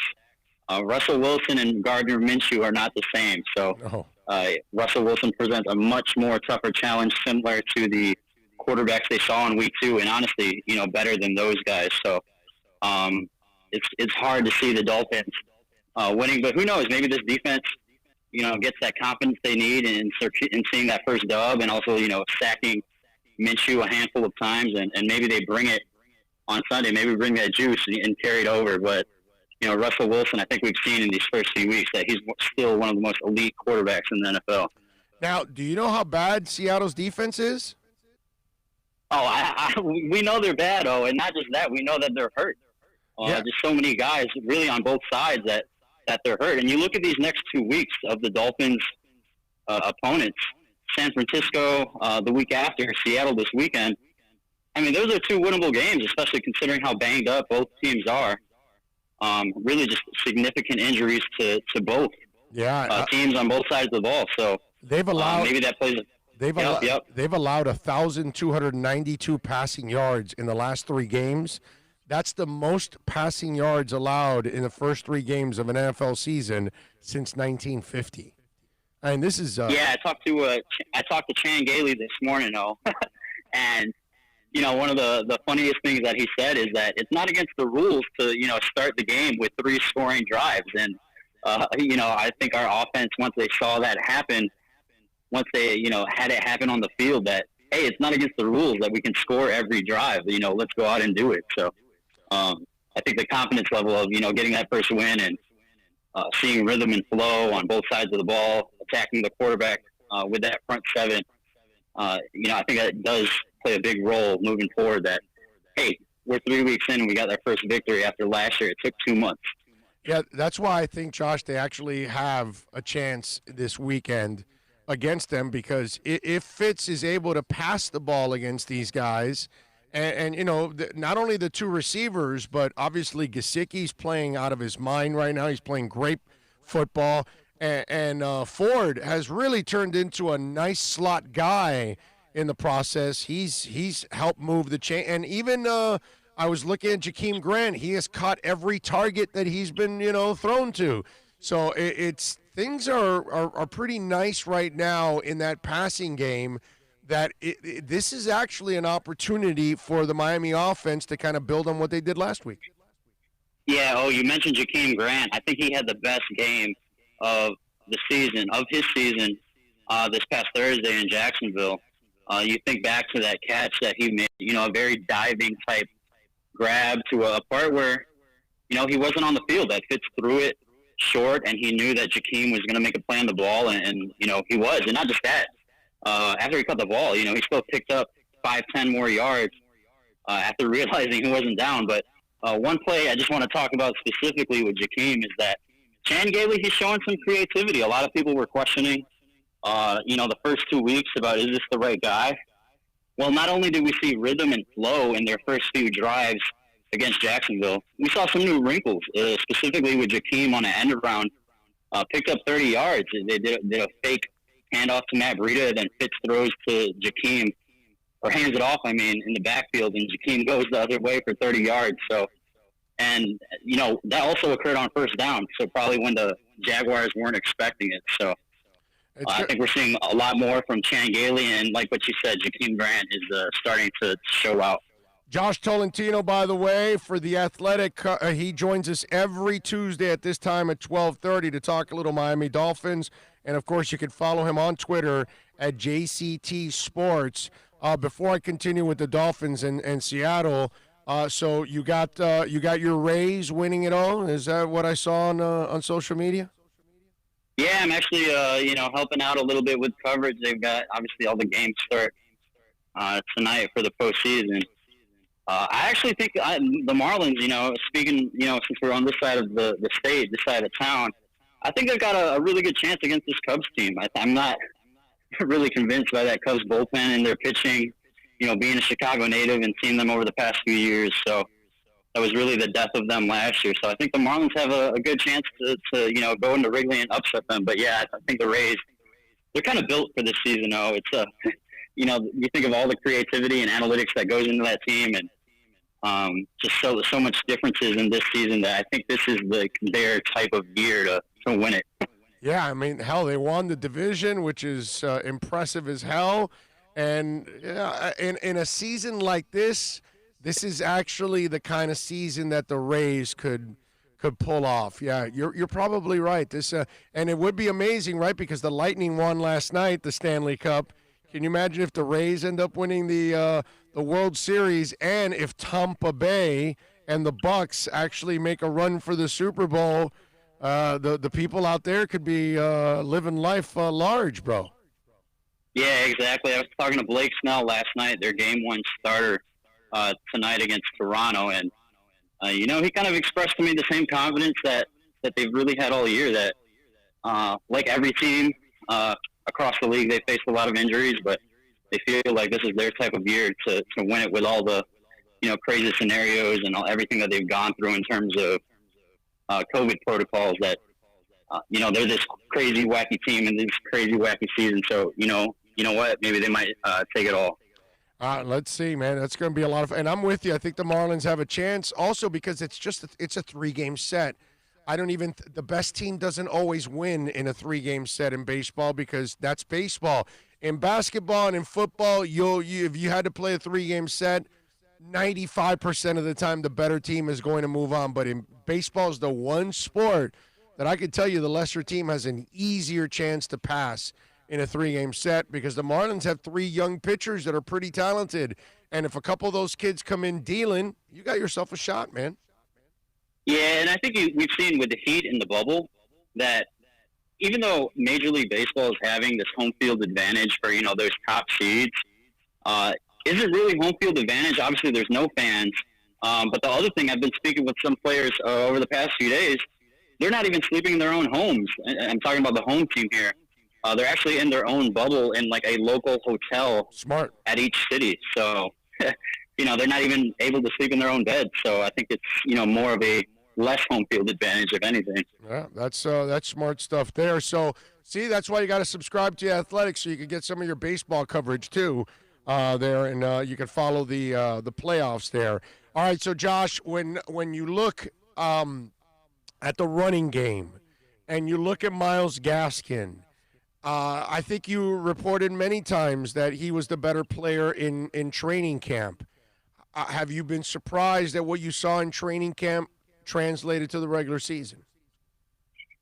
Maybe in terms of the workload, because anytime you add 2 veteran backs who are not just veterans, but also way more expensive than what they're paying Myles Gaskin, it's his second year in the league, you got to think that the workload would be more even. But, Flo is sending a message that the hardest worker in practice, and not just that when they're trotting him out there, he's making the most of his opportunities. It really seems like Myles Gaskin is making that first defender miss almost every time he touches the ball. We're not seeing that from Matt Breida. We're definitely not seeing that from Jordan Howard. Jordan Howard's kind of if you look at his stats, though, it's kind of nuts. He's got like 14 carries, 12 yards, 3 touchdowns, I think. So something around that area. So he's relegated to the short yardage goal, and unless anything changes, I think Myles Gaskin is going to be that RB1 moving forward. Yeah, no, I think that I'm with you there, and I don't think Jordan Howard was ever going to be featured on this team. I think he's there for the short yardage stuff, so you don't wear Breida and Gaskins out with those short yardage plays because obviously it takes a lot of pounding, and so that's what you got the big guy there for those kind of situations. Do you see anything changing in that room with the running backs? I don't see anything really changing. I think they're going to continue to go with Myles, the hot hand. Matt Breida, they got to implement him more in some type of way, like in the slot back, slotting him on the outside, maybe multi-backs in that backfield, because he is one of the most explosive players in the NFL. Like, the advanced analytics show that he's one of the fastest guys in the league. So you've got to be able to utilize him. But I think everyone knows their role by now in this season. And, if anything, we got to look on the other side of the ball at the cornerback situation, because with Byron Jones out, are they going to put Nick Needham back in there? I mean, it's really crazy with Needham's situation. He led the entire team in all cornerbacks in snaps last season, and he's basically been benched for 2 whole games this year. So, who are they going to rely on to, guard Tyler Lockett and all the many receivers, the weapons that Seattle has? Because Russell Wilson, again, we talk about it. It's going to be a huge challenge for Miami this Sunday. No, with Noah, what'd you think of his last game here, second game starting? I thought he played well. I thought he obviously was a nice improvement overall.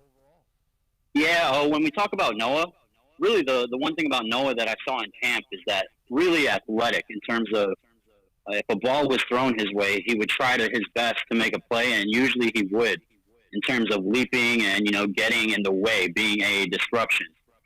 Well, these past couple of weeks, it's been less about him being a disruption in the passing game. It's been more about, man, this dude is actually a good tackler. Like, he can tackle in the open field. We saw that a few times this past week that, hey, if this guy beats Noah, this guy's going off for 20 yards, maybe a touchdown. But I think in the few instances that we saw Noah with an opportunity to make an open field tackle, that he wrapped up his guy, and he's showing ability there. So, he was burned week 2 against Buffalo, against, obviously Josh Allen, Stephon Diggs. But in week 3, I think we saw a lot of signs that showed that he is a sure tackler. Your thoughts on the safeties? How have they played so far? Yeah, I think with Bobby McCain, one thing that sticks out is that I talked to Bobby last week, and I asked him, the way I phrased my question is, how comfortable are you here playing safety in year 2 of your adjustment? Obviously moved over from corner to safety. And his response was, he basically said that he's not comfortable, that I don't think he'll ever be comfortable. So it's, even though it is year 2 and there should be more a comfort level there, he's not going to be comfortable because this is not a position that he grew up playing. So I think the best thing about Bobby is that he's the communicator on that back end. They've got Kyle Van Noy up front, Christian Wilkins on the line. Bobby McCain really holds it down in terms of telling guys where to go back, defending the pass. So they're going to need a lot of talking this Sunday against Russell Wilson. I almost feel like, because, Josh, the way I've kind of read it since they took over, they want their safeties to have cover skills. They don't care if it's the strong safety or the free safety. Obviously, you should have some cover skills, and Bobby has that because he's a corner. And I almost feel like Bobby is taking one for the team, and that's and until the team finds the guy that they want to put there, they can't put him back to corner, and especially at nickel or dime where he could really help you out, because he's probably better suited for a nickel or dime, not to play on the boundary, where Noah's probably better suited to be a boundary guy at the same time. But I almost get the feeling that Bobby knows that he's kind of filling in, and he's doing it, kind of taking a bullet for the team. Do you get the same, feeling too? Yeah, definitely. I think his mindset is a lot better or a lot different than Micah Fitzpatrick. Obviously, I think we all know that situation, and a very similar scenario of them trying to move him in positions, and that can even extend up to the front 7 with Raekwon McMillan, not being able to, a very good run stopper, and he actually started for the Raiders this past week, but wasn't able to adapt and defend the pass as well as Flo and Josh Boyer would have liked. So with Bobby, I think they like Bobby, and not just that they understand that this isn't his position, but again, I think it goes back to his communication skills, that because those translate, those move all over the field. Doesn't matter if you're playing corner, nickel, back at safety. In Bobby's case, is that he's a talker, and he makes sure guys know, or at least tries to put guys in position of where they should be pre-snap, which is a very big thing. And I feel like every conversation we've had this call comes back to Russell Wilson, because again, one of the best signal callers in the league, and they're going to need a lot of communication when they line up on Sunday. I'm with you there. One more thing I got to ask you about the offensive line. Josh Tolentino, of course, from The Athletic, joining us every Tuesday at 12:30. You can catch him here. Before we wrap it up, Josh, what are you hearing from all the backup linemen? Because the starters have played so well, and I think by now we all would have expected a rotation, trying this guy, trying that guy, different combinations. In a short offseason, they nailed on the 5 guys that are playing really well. What are you hearing about the backups right now? Yeah, one thing that stuck out today, and talking with Chan Gailey just a few hours ago, was that he's liked what Robert Hutt has done in practice. And, we're not able to see that right now with them closing doors to practice. We only see them warm up and stretch and all that before they actually start practice. Mm-hmm. But you got to trust Chan's word that Robert Hunt is having a good practice here this first month, and that if there weren't such great communication and chemistry right now between the 5 best guys that they picked, with Eric Flowers, Austin Jackson, Solomon Kinley, Jesse Davis, and who am I missing there? I'm blanking out, but those 5 guys that Robert Hunt, like what you alluded to, might have been featured already. But all these 5 guys, they've held it together, and there haven't been any huge. Did you mention Solomon? Solomon Kinley. Yep. The rookie from Georgia. So, right. If those 5, if they weren't playing as good as they have right now, I think we would have seen Robert Hunt by now. But you know what? Everything's going so well so far, so good for them, and that they're going to carry that unit moving forward. And again, I really think they've really been impressive. Austin Jackson, again, I got a story coming out on him. Wrote about Solomon Kinley earlier, but the 2 veteran guys in the middle, I think that plays a big role. That, hey, we've got rookie guys on the outside, on the sides, but in the middle, Ted Karras, we've got a veteran, we've got Eric Flowers, and then obviously Jesse Davis. So this unit has been impressive through the first 3 weeks. And Josh Tolentino, always impressive with us every Tuesday at 12:30, Dolphin fans. So keep it locked here, and we'll podcast it like we do every single week. Follow him on Twitter at JCT Sports. Catch his work there at The Athletic. Josh, enjoy the baseball and enjoy the football, my friend. Thank you. Hey, Big O, I appreciate it, man. Let's throw it back one second. Who's taking the dub on Sunday? I mean, this is a really tough challenge, like what we talked about with Russ. What? Who's taking what? I'm sorry? Who's taking the victory, the dub? That's what the the dub, like to call the dub. Well, I'm going to take Dolphins plus 6.5. I can tell you that. I think they can actually keep it close. I think Seattle ends up pulling off a close one here, to be honest with you. But I think Miami's going to be really competitive, and I think they have a shot just because that secondary has been so bad for Seattle that maybe Fitz can actually hang in there with him and put up some points. And they're the ones that have got to travel 3,000 miles. So they're the ones I think. And not just that, it's we got to remember, we're playing in Miami. I'm about to walk outside here after a run, and it's 95 degrees heat index right now. It's definitely not that in Seattle right now. So I think this, these September, October games are, when the Dolphins really have to take hold of that home field advantage. And you know what? If we see the Fitz in the first half that we saw last week of, damn near perfect, that I really do think that they have a shot at, maybe Fitz outduels Russ. Ever since I was a kid, my brother, standing in that, in the Orange Bowl in the heat, and I constantly watch teams wilt in September and November, and Shula always loved those 1 o'clock games because he knew his team was going to take advantage of the conditioning. So you are correct. If you're a Miami team, you want Sunday 1 o'clock games in the first couple months of the season.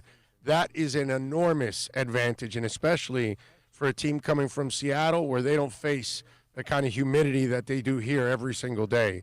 So I'm with you there. Hey, one more thing before I let you go. How in the F does Dan Quinn and Adam Gase still have jobs? You know what? I'm going to be nice to, those guys up in New York, New Jersey right now. I mean, it's really tough to see. I mean, and then you brought up Atlanta. I mean, being a Chicago native, I thought the Bears were way out of that game. They had no chance, and obviously they went to Nick Foles, and Nick Foles does what he does. I mean, he's just like Fitz magic that he gets in there and he wins. So, but you keeping it specific to the division, I really think that a couple more of these performances in New York, that Gase might be one of the first to get that phone call, get that nod in the office. But we'll see. The thing is, the one thing that I've been kind of talking about with just guys on the beat is Gase going to be there when the Dolphins play them? They actually play them in back-to-back weeks later in the season. They play, I believe, New York in Miami. They host the Jets, and then they've actually got a bye week. And then the first week after the bye week, they travel up to MetLife. So very interesting schedule positioning there, and who knows who's the coach by then, but. I think he sticks around, by that point in the season. I hope he does, bro. It would be fun to beat him twice this year because I think the Dolphins will end up beating him twice. I mean, watching Sam Darnold just regress is just scary under that guy. It is baffling to me. And then the other guy chokes away big leads left and right. It's a weird thing how those guys still have jobs. Follow Josh on Twitter, JCT Sports, and catch his work there at The Athletic. Josh, as always, my brother, thank you for taking some time. Enjoy the week and enjoy the football. Big O, Tolentino Tuesday. I appreciate it, my man. We'll chat next week. You got it, baby. You be good. It's a Tolentino Tuesday. There we go. That's how we get it done. Tolentino Tuesday. That's what it's all about. The Gase Balaj connection is dangerous. That's what Super Boom Shack says. All right, let's take a break. It's 1:04. It's the top of the hour right here on the show.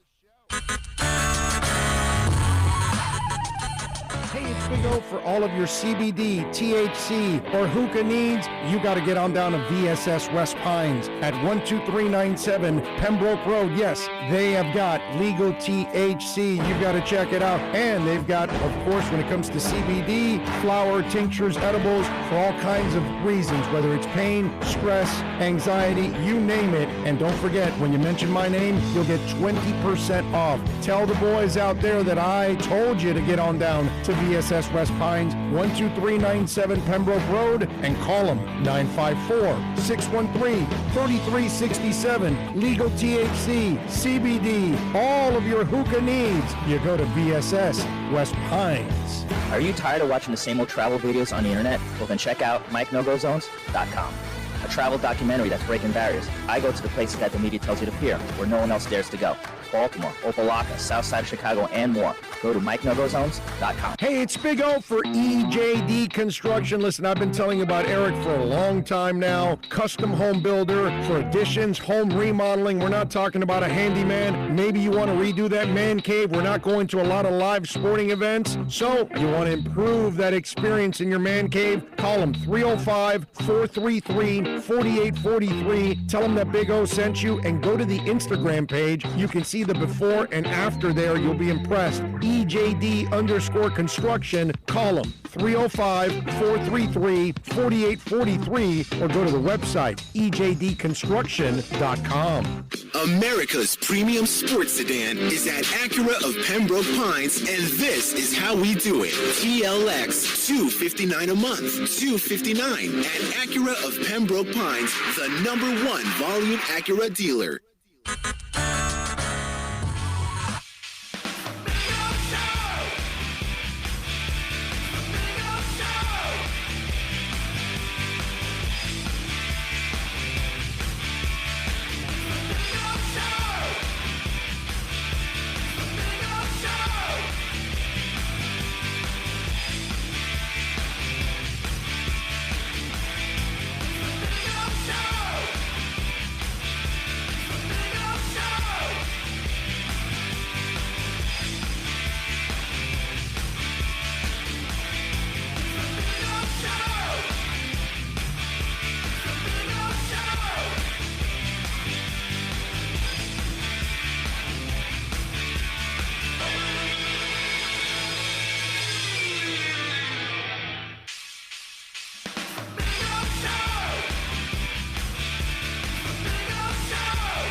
back. We thank Josh Tolentino for joining us at 1:30, by the way. Jordan McPherson will be joining us at the bottom of the hour, so we'll get a little Marlins preview from him. Drew Boo says, don't be stupid. Jets Gase is the greatest coach of our time. You will win your next game and keep Gase for the rest of the year. So says all Doll fans. I'm with Drew Boo there. Win the next game, and then the Johnsons will say he's the greatest. You see, we told you he's an offensive genius, and we're going to keep him. We need him to keep him. We really do. Okay? And the NFL season could be suspended like the NBA back in March as new positive COVID-19 cases are confirmed. Tom Pelissero of the NFL Network says the Tennessee Titans had 3 new players and 5 personnel test positive. The Titans released a statement breaking the news of multiple positive tests.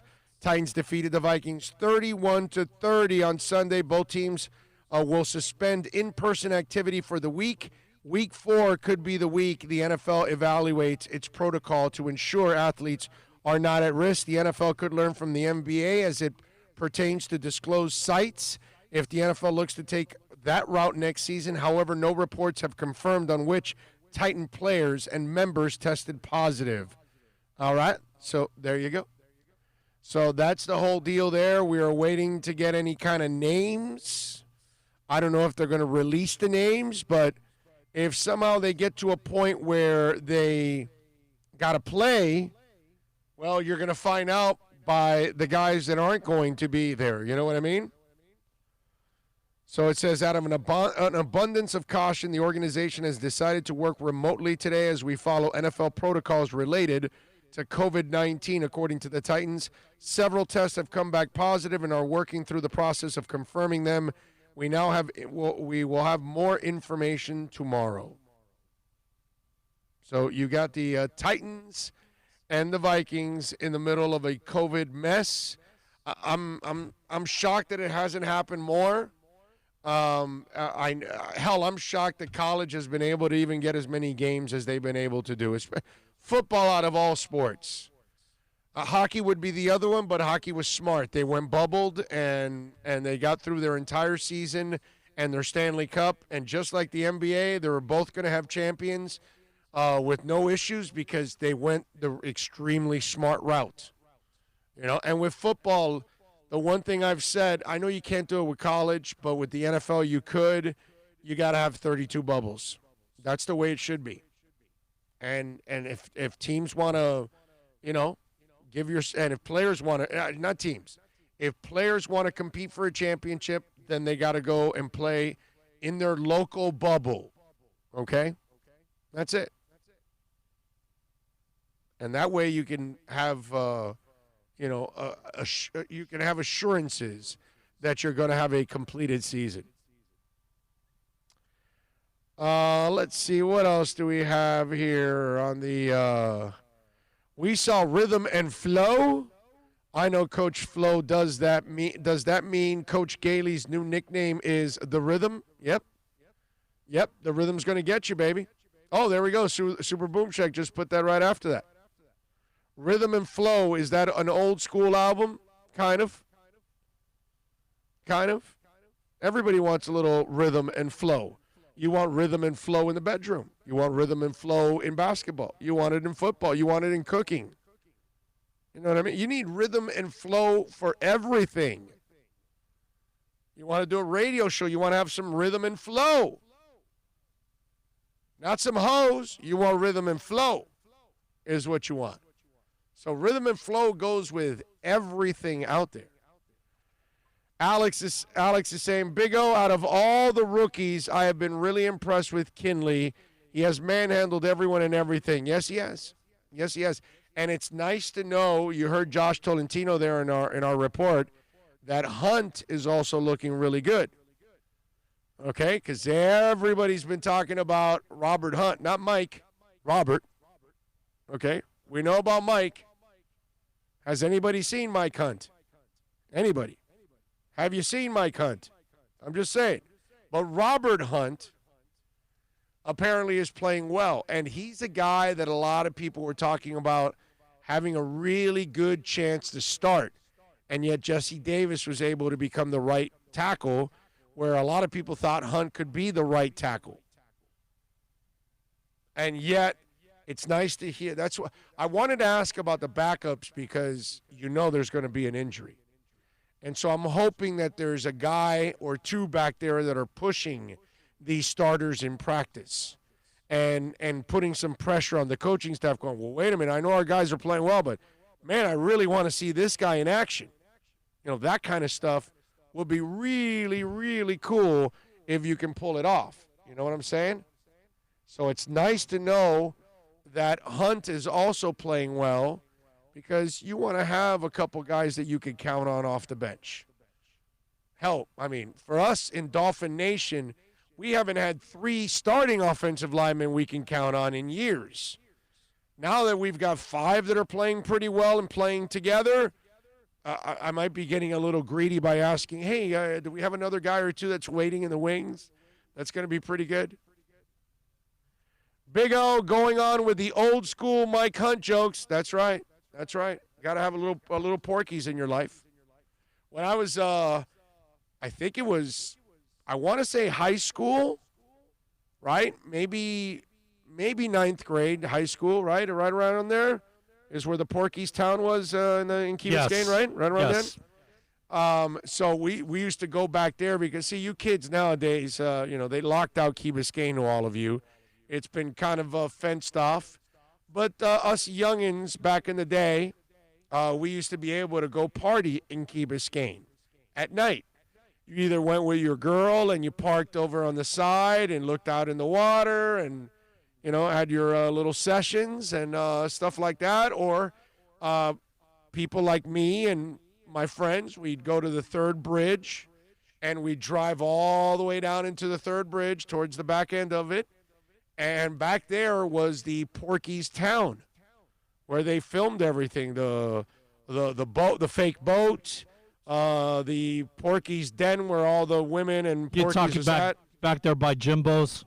In the Third Bridge, yeah. Jimbo's.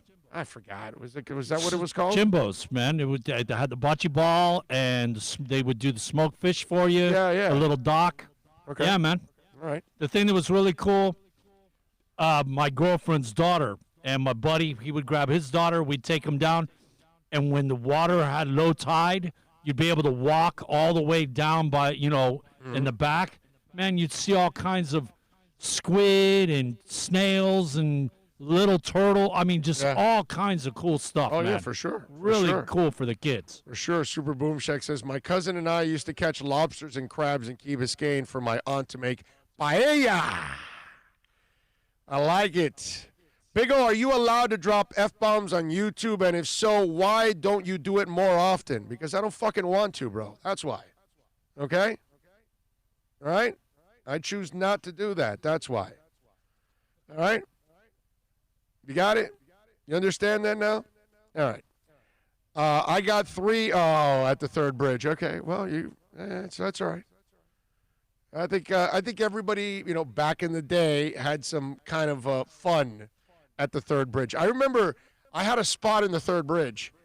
You'd walk down the shore of the Third Bridge. Well, first you had to cross the fence, right? Because there was the beach right next to the bridge, and then there was a fence, and then you'd cross that fence, and you'd keep walking down, and about 2.5 blocks down, there was this platform that was right on the edge of right on the water right there. At night, the water would get to the platform, and it was 4 sticks. It had a ladder, and it was about 8 or 9 feet elevated, and so you'd sit above it, and you'd look out into the water. I remember having sex one night on there, and I think my ass got bit like by 800 mosquitoes. That was not fun. I got to tell you. You're having sex and you're feeling mosquitoes biting your ass. Not fun, bro. Not fun. I got to tell you. Congrats to the Tampa Bay Lightning for lifting the cup last night. Watch between KC and the Ravens game. Tampa is a perennial power franchise in a non-traditional hockey market, clearly most successful in 90s NHL experiment. Well, they have the best people. They have the best owner, and they have the best people. You know, that's all. They figured it out, how to be a great franchise. It's like the Heat. They figured out how to be a great franchise. It's not an easy thing, but you got to give kudos. Not only have they done that, have you been to a game? Have you been to the atmosphere of a game for Tampa Bay? That's the other thing that they were able to do. They created a really nice atmosphere. All the bars outside. Have you ever done that? Have you ever been to a Tampa game and the pregame atmosphere? The Lightning, not for a concert. I know we've been there for concerts. It's the same. But I mean, it's like. But yeah, I've gotten the vibe, Right. and I mean the way you park underneath the highway, and they got all the bars and All the stuff on your bars way. are- Yeah, man, it's awesome. They have done The- a really yeah. nice job because they sell out the arena, and so they sell out all those bars that are there too. Exactly. And they have done that. I mean, it's been pretty cool, man. It's been pretty cool. The one time I got to do it, had Busch Gardens passes during the time, and on my way over my girlfriend's birthday, you were actually the one that told me Depeche is in concert over there, and we Right. ended up going to Depeche. That's right. Grabbed That's right. 14th row tickets, man. It was an amazing night. Yep. Ybor City, the whole deal. Orlando, do you think the Panthers can trade for either Patrick Lane or Jack Eichel? As a fan, what would you give up for them in a trade realistically? I don't know, bro. I'm not smart enough to, Anthony, to tell you exactly what they would give up. I don't follow hockey to that extent that I could tell you exactly what I think would be reasonable. So I'd be talking out of my ass, which was bit up with mosquitoes back in the day.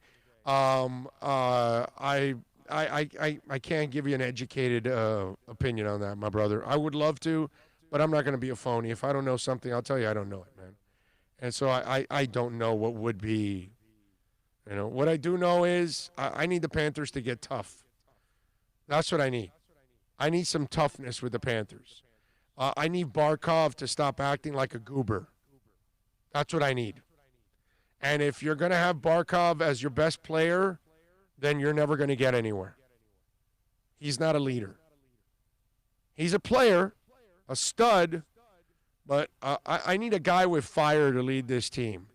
He's got no fire whatsoever. He's a complete goober. Seriously.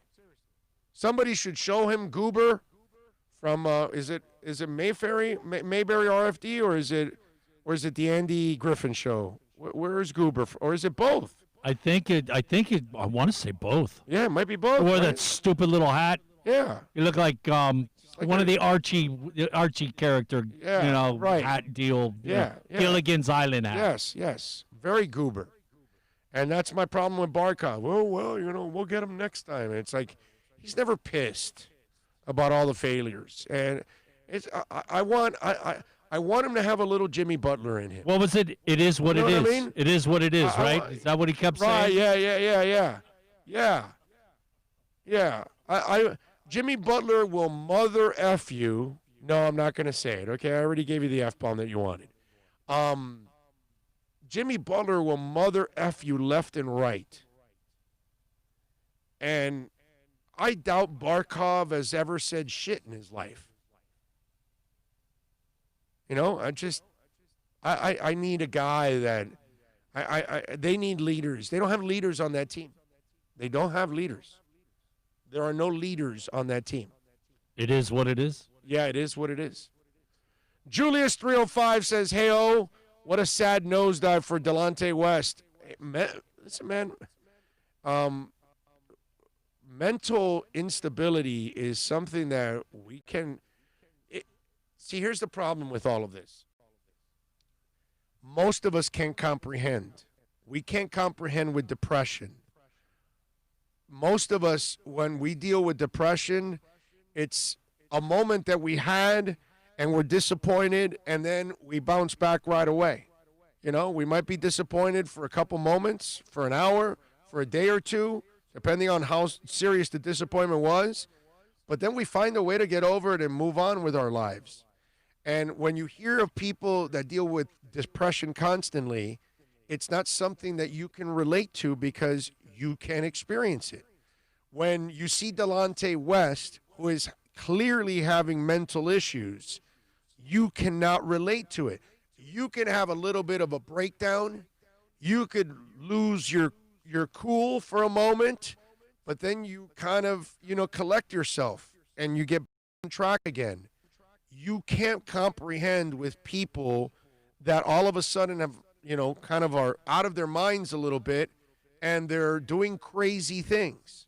Like when you watch Kanye West do the crazy things that he does, you're like, yo, what's wrong with this guy? And it's hard for us to comprehend this. And that's why the people that deal with depression and, anger issues and flat out just not level-headed, they're just things aren't wired right. It's hard for most of us to really understand what those people are going through. And I don't know what happened to Delonte West, if it was drugs, if it was alcohol, if it was a chemical imbalance that is just something that was in him the entire time. There are people that are mentally unstable, but yet they're living lives, productive lives, somewhat productive. They're a part of society, yet they need help, and they don't get the help. And then eventually it really takes over. And that's probably what happened with Delonte West, that he was a guy that was probably never mentally stable, but yet since he was an athlete, he was getting away with it. Like a lot of athletes, a lot of entertainers, a lot of geniuses. There's a lot of people in history of time that that are famous people that probably had some mental instabilities, but because of their extraordinary intelligence or talent, they somehow managed it, and people around them tolerated their inconsistencies because of their talent.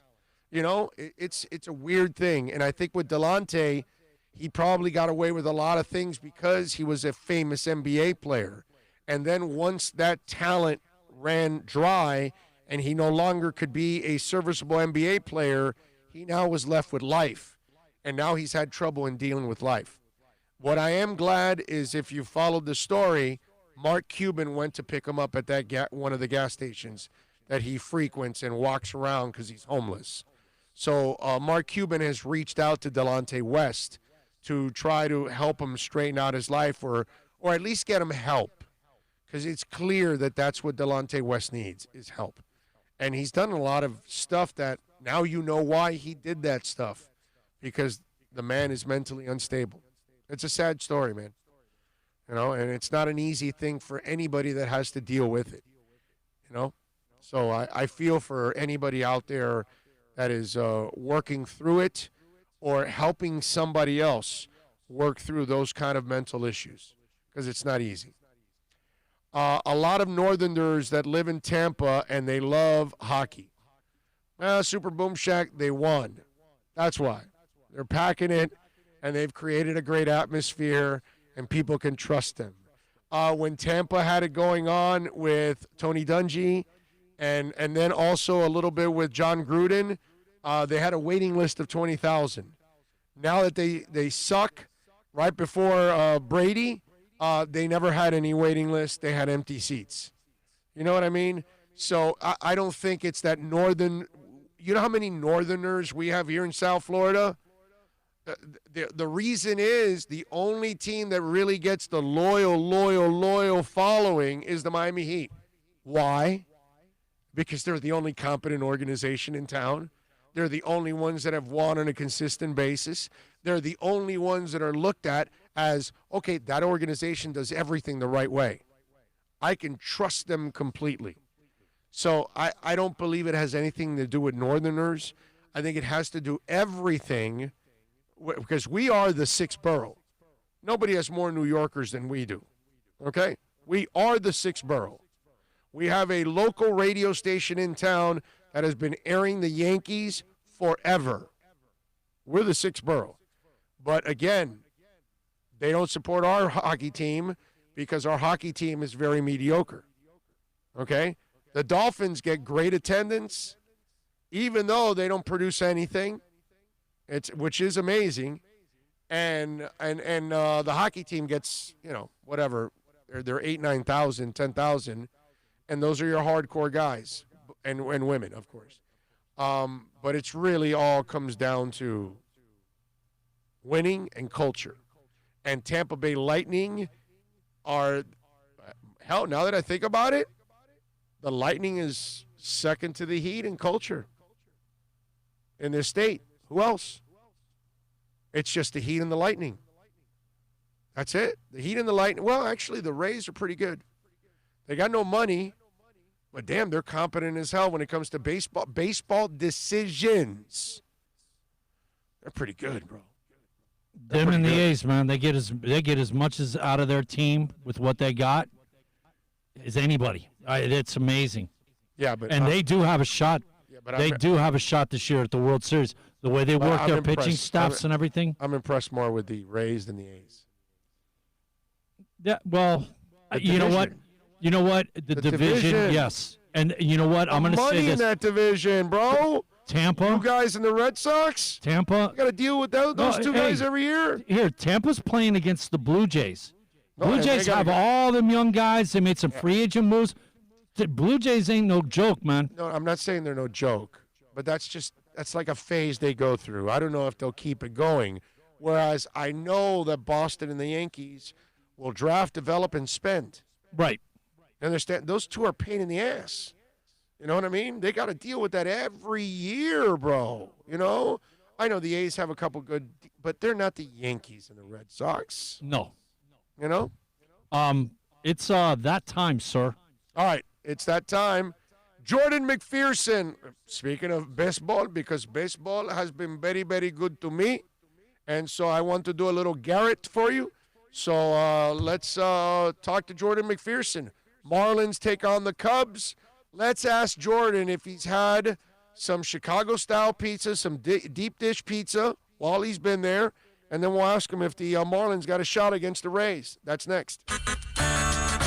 Hey, it's Big O. For all of your CBD, THC, or hookah needs, you got to get on down to VSS West Pines at 12397 Pembroke Road. Yes, they have got legal THC. You've got to check it out. And they've got, of course, when it comes to CBD, flower, tinctures, edibles, for all kinds of reasons, whether it's pain, stress, anxiety, you name it. And don't forget, when you mention my name, you'll get 20% off. Tell the boys out there that I told to get on down to VSS West Pines, 12397 Pembroke Road, and call them 954-613-3367. Legal THC, CBD, all of your hookah needs. You go to VSS West Pines. Are you tired of watching the same old travel videos on the internet? Well, then check out MikeNoGoZones.com.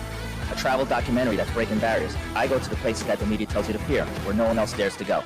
Baltimore, Opelika, South Side of Chicago, and more. Go to MikeNoGoZones.com. Hey, it's Big O for EJD Construction. Listen, I've been telling you about Eric for a long time now. Custom home builder for additions, home remodeling. We're not talking about a handyman. Maybe you want to redo that man cave. We're not going to a lot of live sporting events. So you want to improve that experience in your man cave? Call them 305-433-4843. Tell them that Big O sent you and go to the Instagram page. You can see the before and after there. You'll be impressed. EJD_construction. Call them 305-433-4843 or go to the website ejdconstruction.com. America's premium sports sedan is at Acura of Pembroke Pines, and this is how we do it. TLX, $259 a month, $259 at Acura of Pembroke Pines, the #1 volume Acura dealer.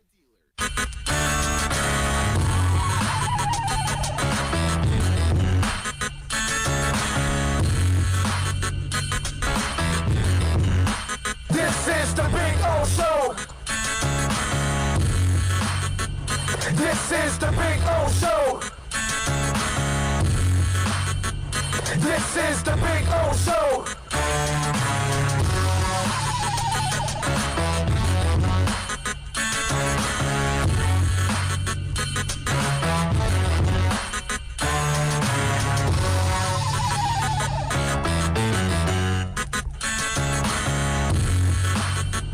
This is the Big O Show.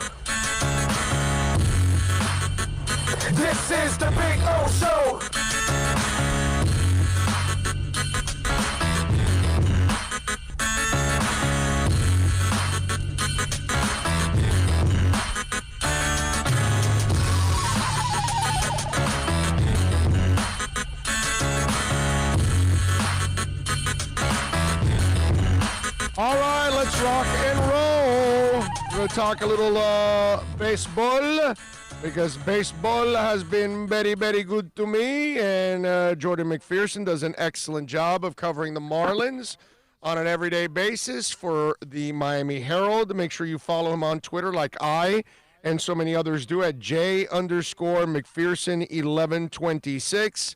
I saw him masked up on the plane and ready to go. Let me ask you, first of all, because I also saw the picture, Jordan, and welcome aboard, my man. I saw the picture of the dog. I have 4 dogs at home. I'm a dog lover. So I saw his or her disappointing face looking at you as you were leaving. So let me ask you, are you geeky like I am? Do you have a camera in the house so you can, like, check on him? Unfortunately, I don't. That's the dog, just to get familiar, that's my boy Milo. He's going to be 9 in a few months. And he lives with my parents up in Atlanta. That's where I was for the Braves series. And I ultimately stayed with them throughout the Yankee series, and then was going to be determining where I was going from there, whether it was coming to Chicago, fortunately, or going back home. But I only get to see him maybe a handful of times a year whenever I'm traveling for the Marlins or get some vacation time. Right. And it gets to the point where with him, whenever I call my mom, she looks at him and goes, "Where's the boy?" And he just runs up to my room and then comes back down disappointed when he realizes I'm not there. So the few times I do get to see him, it's just so much fun because he's just so loving and so much fun. It was really fun to see him, and I tried to sneak my suitcase out before he saw me, but he caught me about a half second too early. Right. Oh, that's oh man, dogs are the best, my brother. They are. Yes, they are. And I would imagine you don't have one now because of all your travels and covering the team. You would leave him he or she alone a lot, right? That's probably what it is. That's correct. Yeah, I don't have any personally with me down in South Florida. My brother has 2 who I go up and see them every now and then, and then the 2 that we have up in Georgia, but personally I don't have any in my house, no. That's right. All right. Well, one day I'll invite you so you can play with 4 dogs at the same time. And Let's do it. Yeah, exactly. I got a big one and 3 small ones around the house. All right. So have you had a little deep dish pizza while you've been there already for 24 hours? Not yet, but that is the plan for tonight. I mean, we have baseball starting in about a half hour, so my plan is to just veg on the hotel room, have a pizza, and just go back and forth between watching the games that are on today and finishing up my preview material to set the stage for the first Marlins playoff game in 17 years tomorrow. All right, I love it. Now, let me ask you, how is that beat nowadays? Do you guys get along? Do you hang out with Forsaro? How many people have been sent on the road to cover even the Marlins? It's just been me on the road.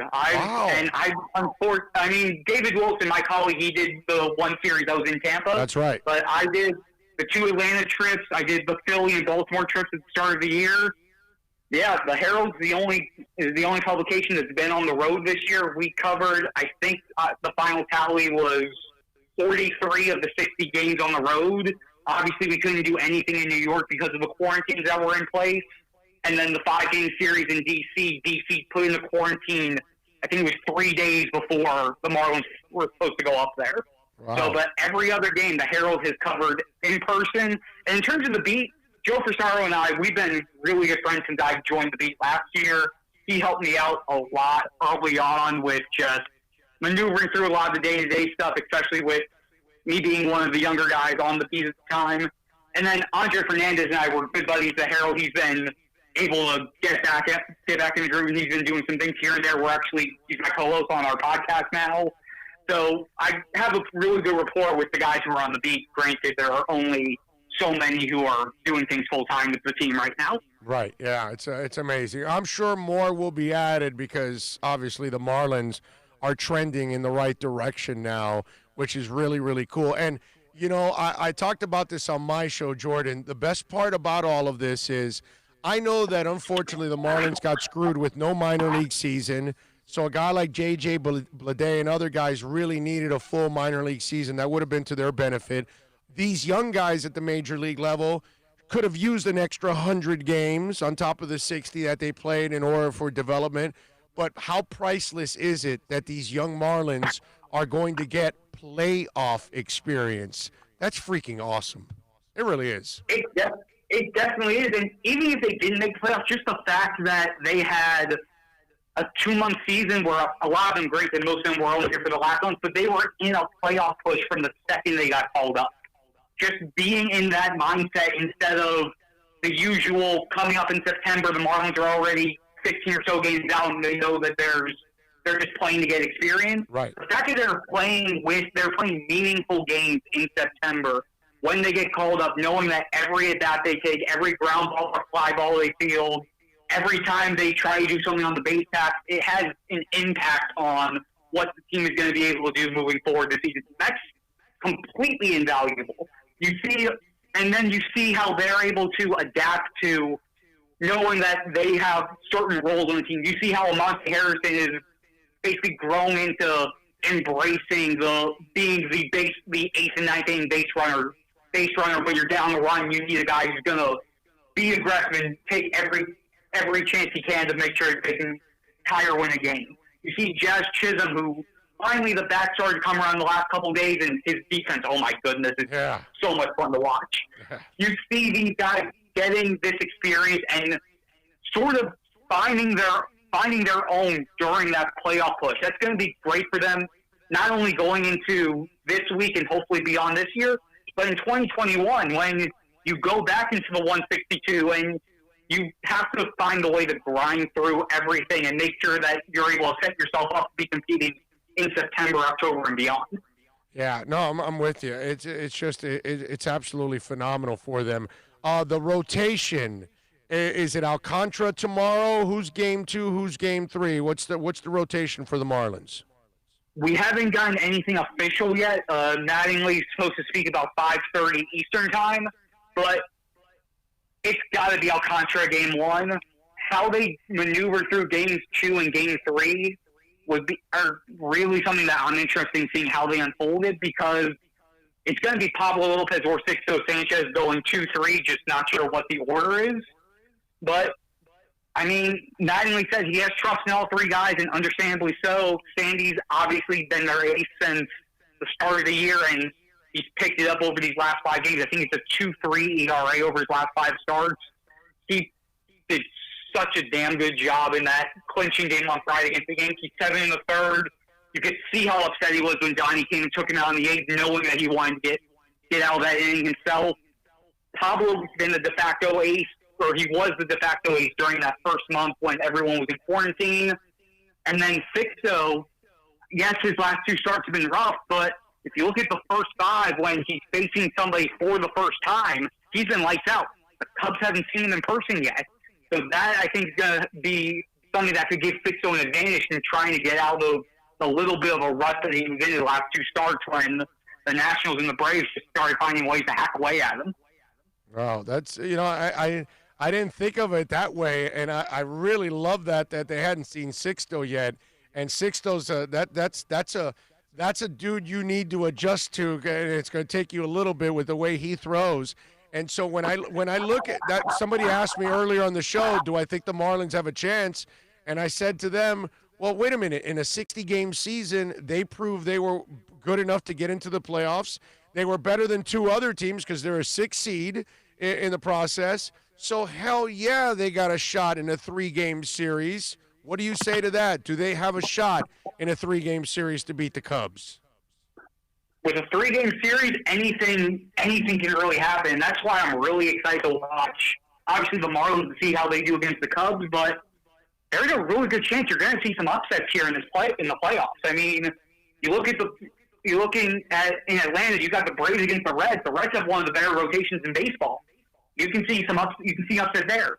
You have the A's against the White Sox. You got obviously the Yankees are a 5 seed, so if they beat the Indians, that could be a good matchup. But with the Marlins specifically, I think it's going to come down to, starting pitching is going to define this series between Alcantara, Pablo, and Sixto for the Marlins. And then you have Kyle Hendricks, Yu Darvish, who very well might be the Cy Young winner this year, and John Lester for the Cubs. It's going to be a really good pitching matchup, and it's a matchup of the Cubs, who have the postseason experience and the age and the knowing how to maneuver this on their side, versus the power-throwing, up-and-coming, high-end potential Marlins. And it's going to be that clash of old versus new. And watching that unfold will more than likely determine who moves on to the first round of bubble play next week and who ends up going home. All right, so let's have a little fun with this. Jordan McPherson, of course, from the Miami Herald, Marlins beat writer, joining us here. Follow him on Twitter at J_McPherson1126. Jordan, obviously, the pitchers have to pitch well. We know that already as it is. You just talked about it. If they're going to win this series, give me 2 or 3 bats that must come through in order to win 2 games. Brian Anderson, number 1. He's been very steady. Obviously, he's had some months earlier, but you're seeing that him finally morph into the guy we were hoping to see this year as a breakout year 3. He's got 11 home runs. I think it's up to 30-some RBI. If he can provide that steady presence in the 5, I think he's been hovering between the 4 and 6 spots in the lineup. I think that'll be very beneficial. They're going to need Corey Dickerson to step up. That's going to be number 2, especially when you have righties on the mound and you have Corey leading off. You need him to be that high average guy that he's been for his whole career, and that we haven't really seen this year. He's had some strides. We've seen some bright moments, but he needs to find a way to make that click right now and be one of those veterans. And also, something that I didn't realize and I probably should have, this is also Corey Dickerson. He's 9 years in the league. This is his first playoff run, despite the success that he's had this year. So we're going to see a little bit of that for him as well. And then you need one of or both of Garrett Cooper and Jesus Aguilar to bring the power. They've both been those power guys in the cleanup spot. If you can get one or both of them to start to tee off against tough pitching, that's going to do wonders for the team this week. All right. The other question that I would have, we talked about the starting pitching, we talked about the batting. I think Kinsler has done a really nice job with the saves. The middle of that pen, is it ready for this? That's going to be the interesting spot because we've seen some good things as of late. I mean, Yimi Garcia has been one of the best relievers in baseball this year.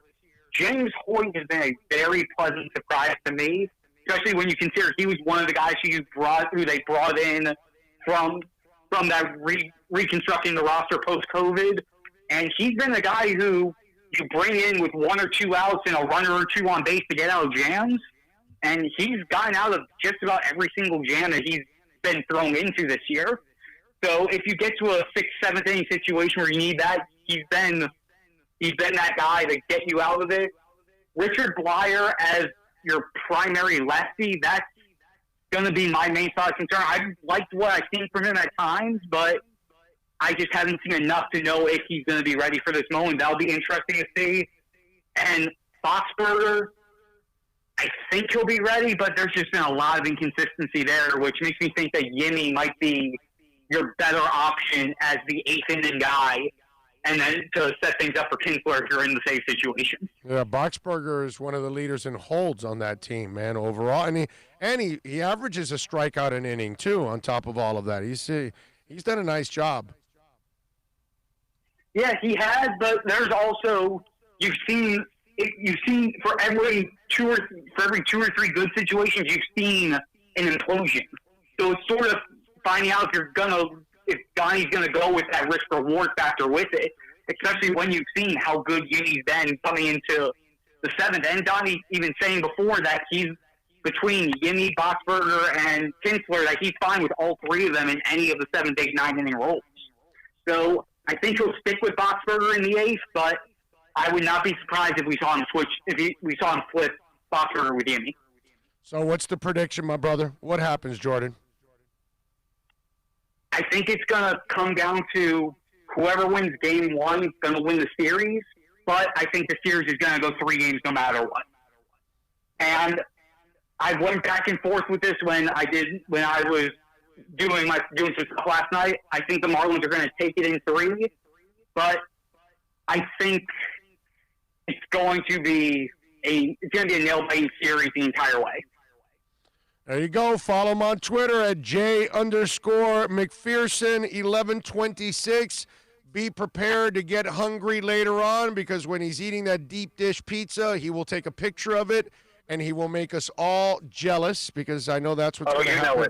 You know I'm going to want some of that, and I'm going to be 1,000 miles away, and I'm absolutely screwed, which is just, depressing. But, hey, listen, so you get to be at Wrigley Field tomorrow, right? Correct, yeah. Oh. Yes, that is correct. I can get in as early as 4 hours before the game. Will they have fans? They will not have fans.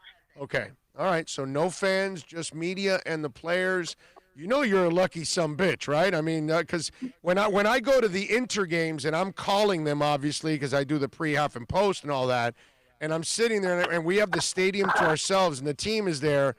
That's like it's weird, but there's also a little part of it that's kind of cool that it's like, wow, we're the only ones here for this event. This is pretty awesome.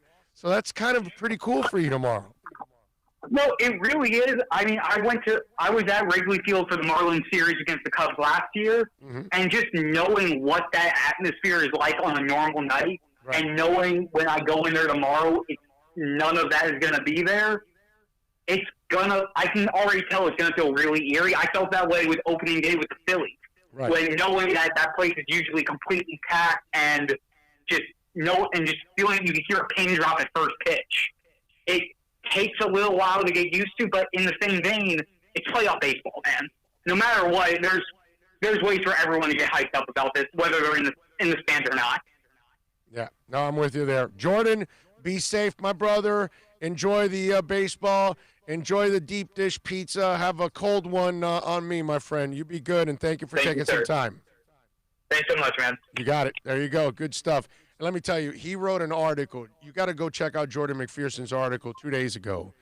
He wrote an article that was just absolutely awesome, kind of encapsulating everything that went on in the season. And it was, if you didn't follow the Marlins season, it was a great way of catching up with everything that's gone on.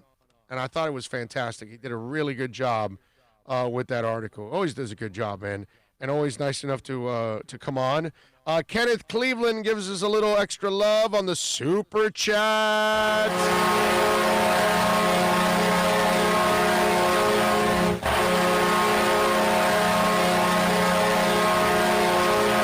He says, Big O, tell Bill he's on the first shift tonight. Tell him he's working the VIP room tonight. There you go, Bill. You're working VIP tonight. Drew Boo brings us a little love on the Super Chat.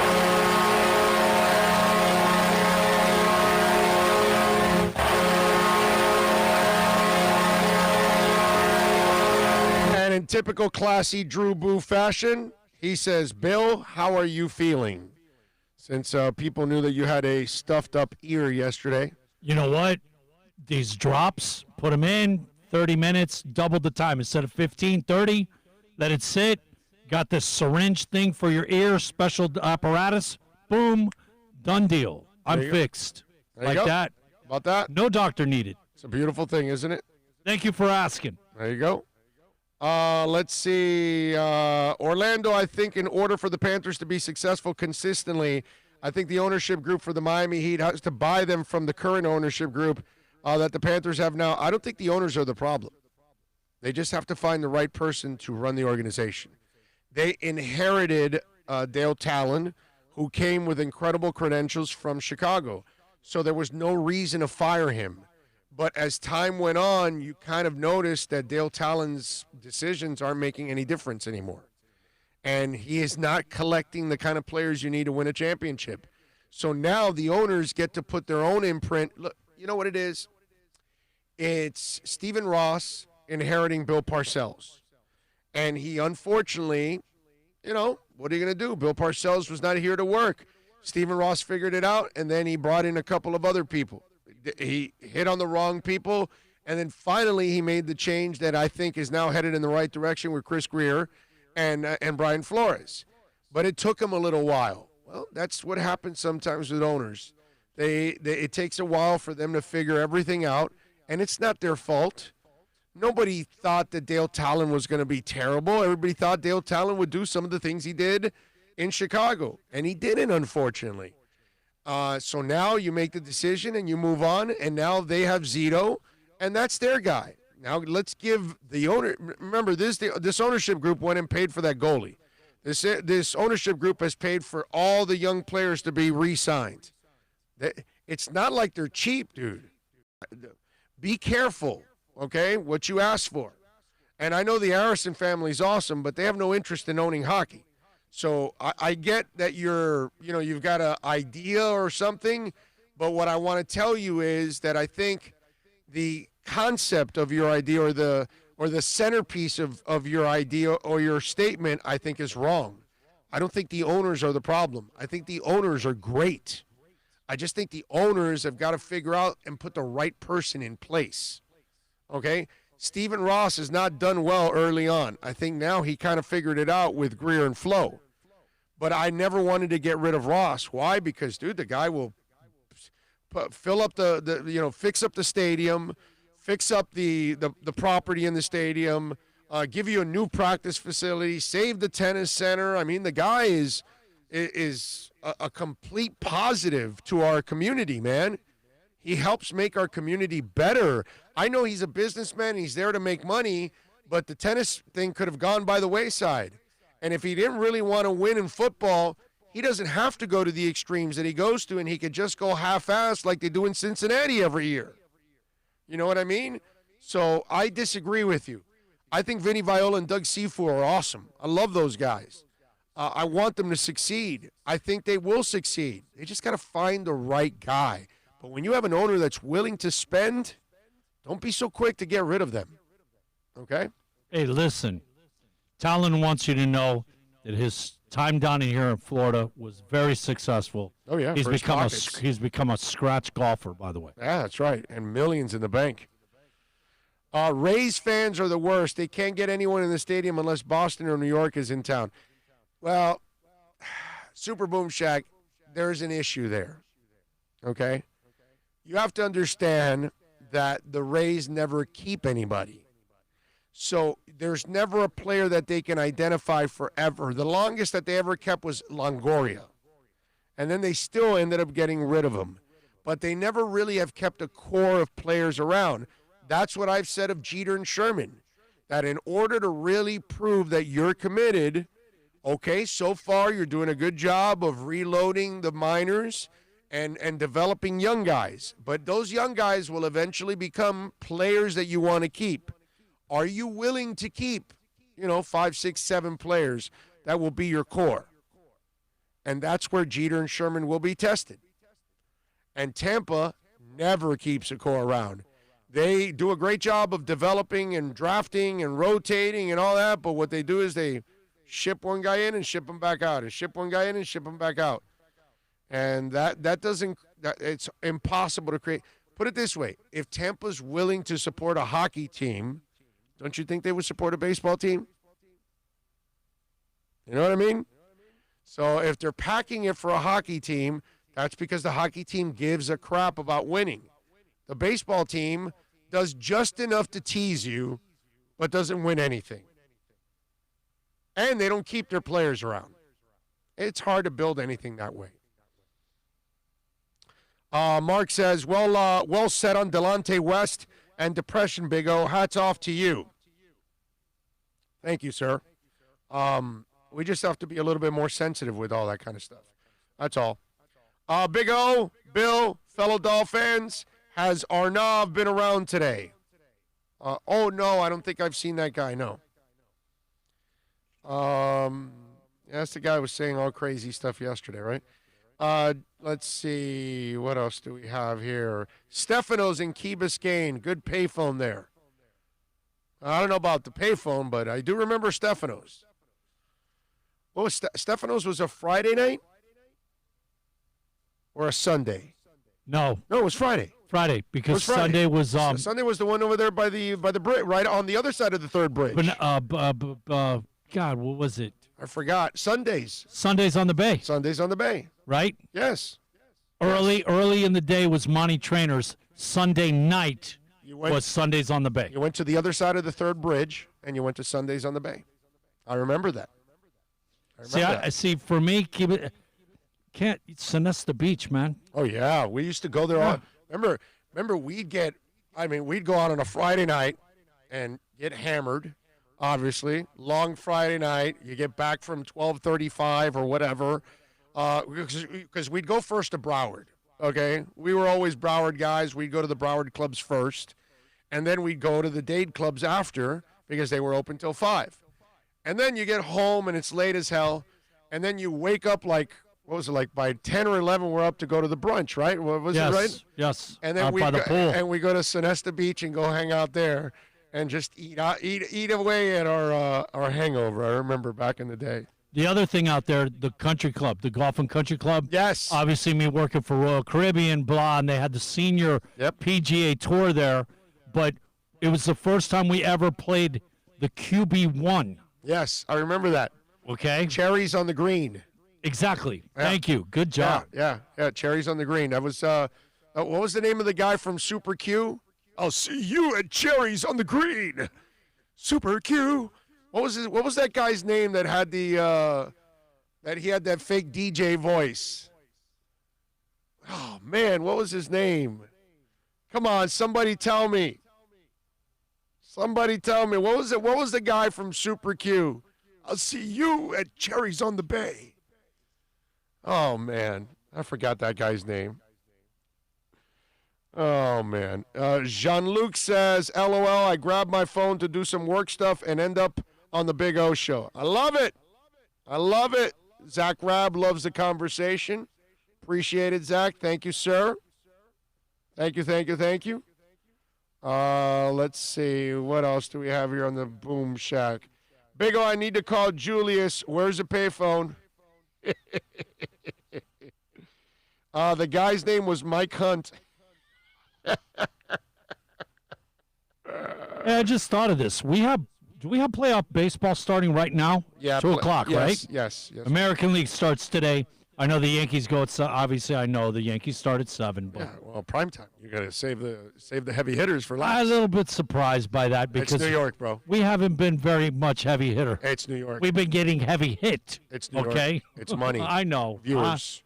I get it. Viewers. I get it. New York will have the most viewers, not just there, worldwide. Yeah. Oh yeah, for sure. Okay? No doubt. Worldwide. I get it. Okay. Look, Cubans getting off a raft.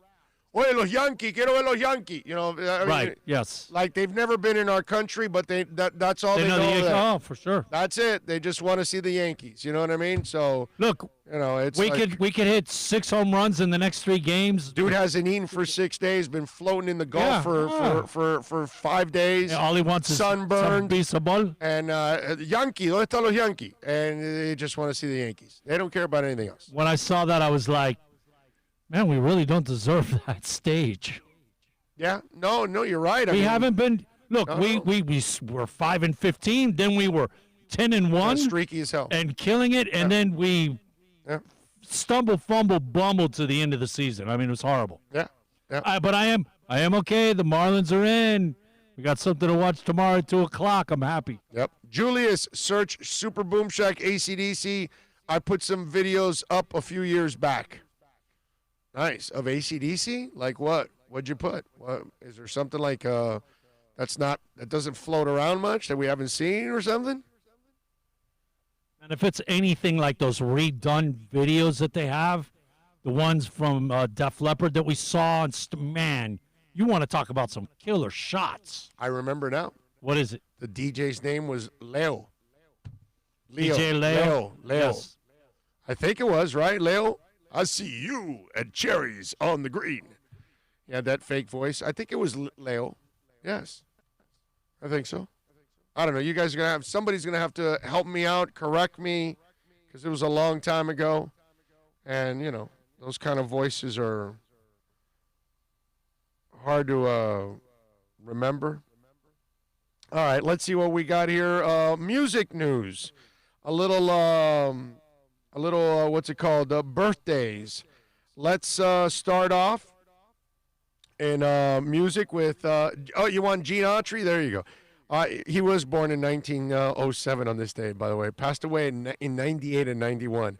Anyway, let me really get to a couple of things. Billy Strange, born in 1930 on this date, singer-songwriter, guitarist Billy Strange was a session musician with the famed Wrecking Crew. I keep telling you guys, you better watch that documentary, Wrecking Crew. He appeared on songs for Elvis Presley, including A Little Less Conversation, Nancy and Frank Sinatra's Something Stupid, and worked with The Ventures, Willie Nelson, the Everly Brothers, Wanda Jackson, the Beach Boys, Randy Newman, and Nat King Cole, among others. He passed away 2012 on February 22nd at the age of 81. You want some great balls of fire? You certainly don't want your balls on fire. But Jerry Lee Lewis was born on this day back in 1935. Had the number one single in the U.S. in 1958 with Great Balls of Fire. It was a 57 multi-million seller. Whole lot of shaking going on. What else do we have here? Mark Farner, by the way, celebrating a birthday today. American singer, songwriter, guitarist, best known as the lead singer and lead guitarist for Grand Funk Railroad. Number one single was their version of Everybody's Doing a Brand New Dance Now. Come on, baby, do. There you go. Todd Rundgren, by the way, was the producer of that song.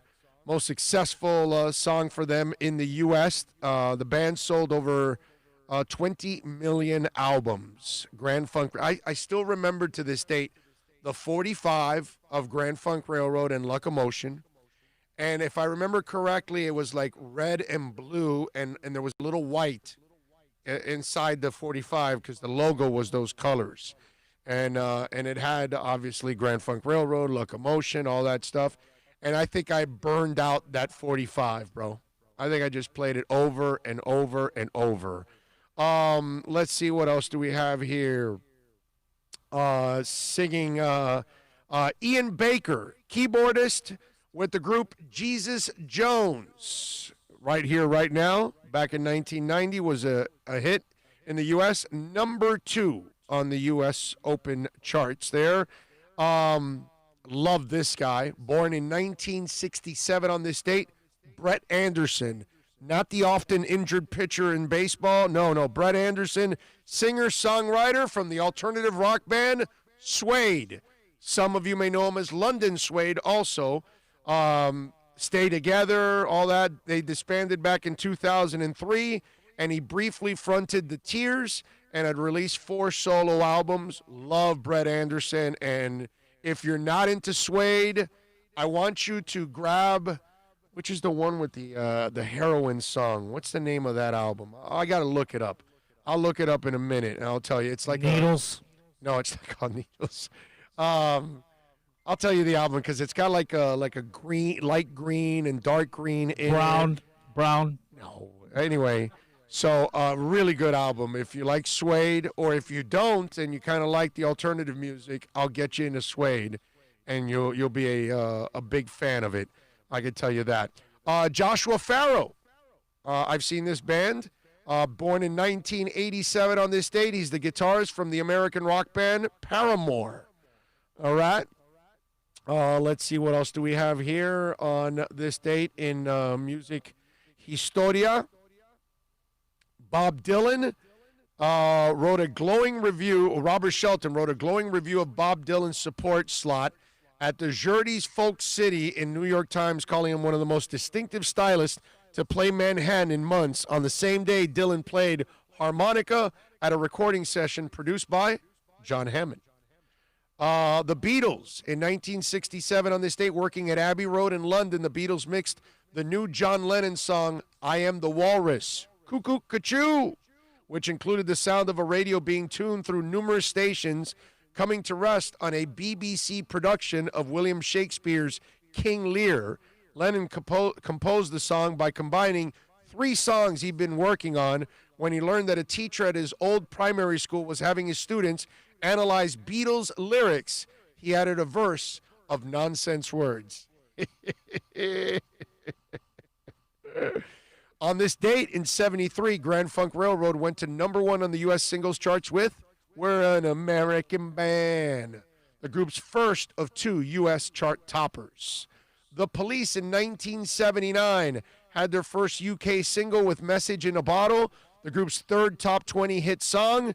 It was released as the first single from the Regatta de Blanc album, also topped the charts in Ireland, reached number 5 in Australia. Despite its popularity in the UK, the single only reached 74 in the U.S. charts. How about that?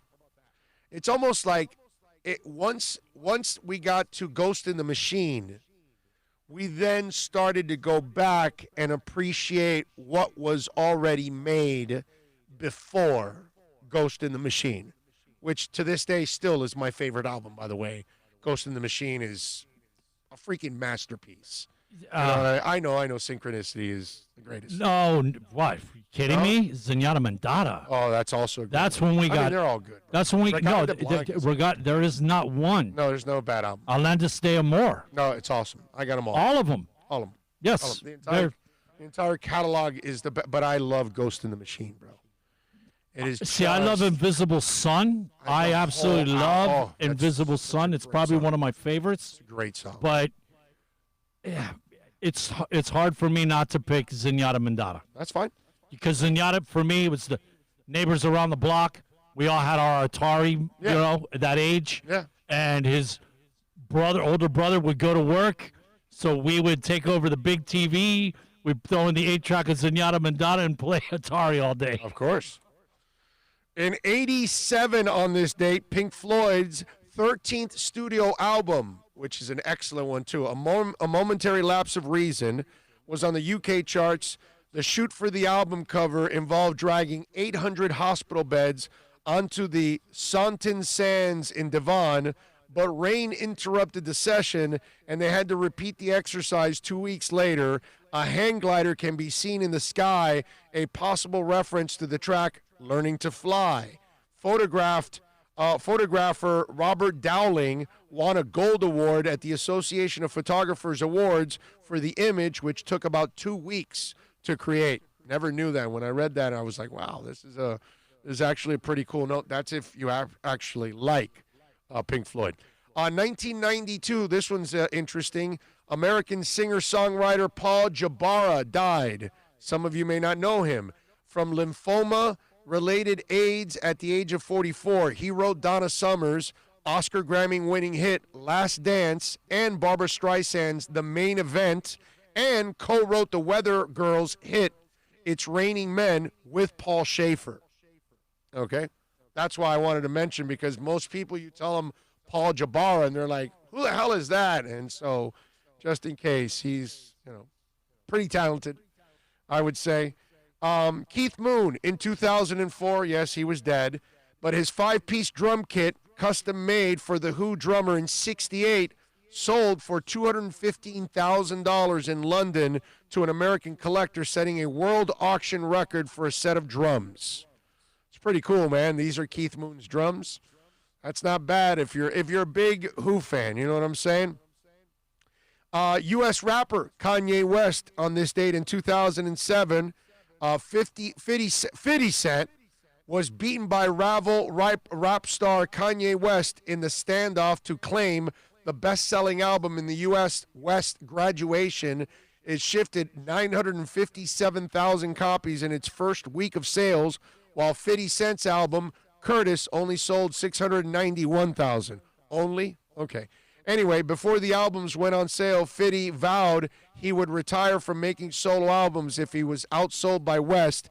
50 Cent axed his forthcoming European tour and performed at London Mobile Awards, the Vodafone Live Music Awards in London, as well as the MTV show in Germany. I think 50's made like all kinds of claims and never lives up to any of them. Pretty much.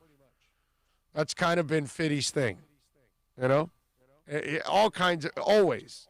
And he never sticks to anything whatsoever.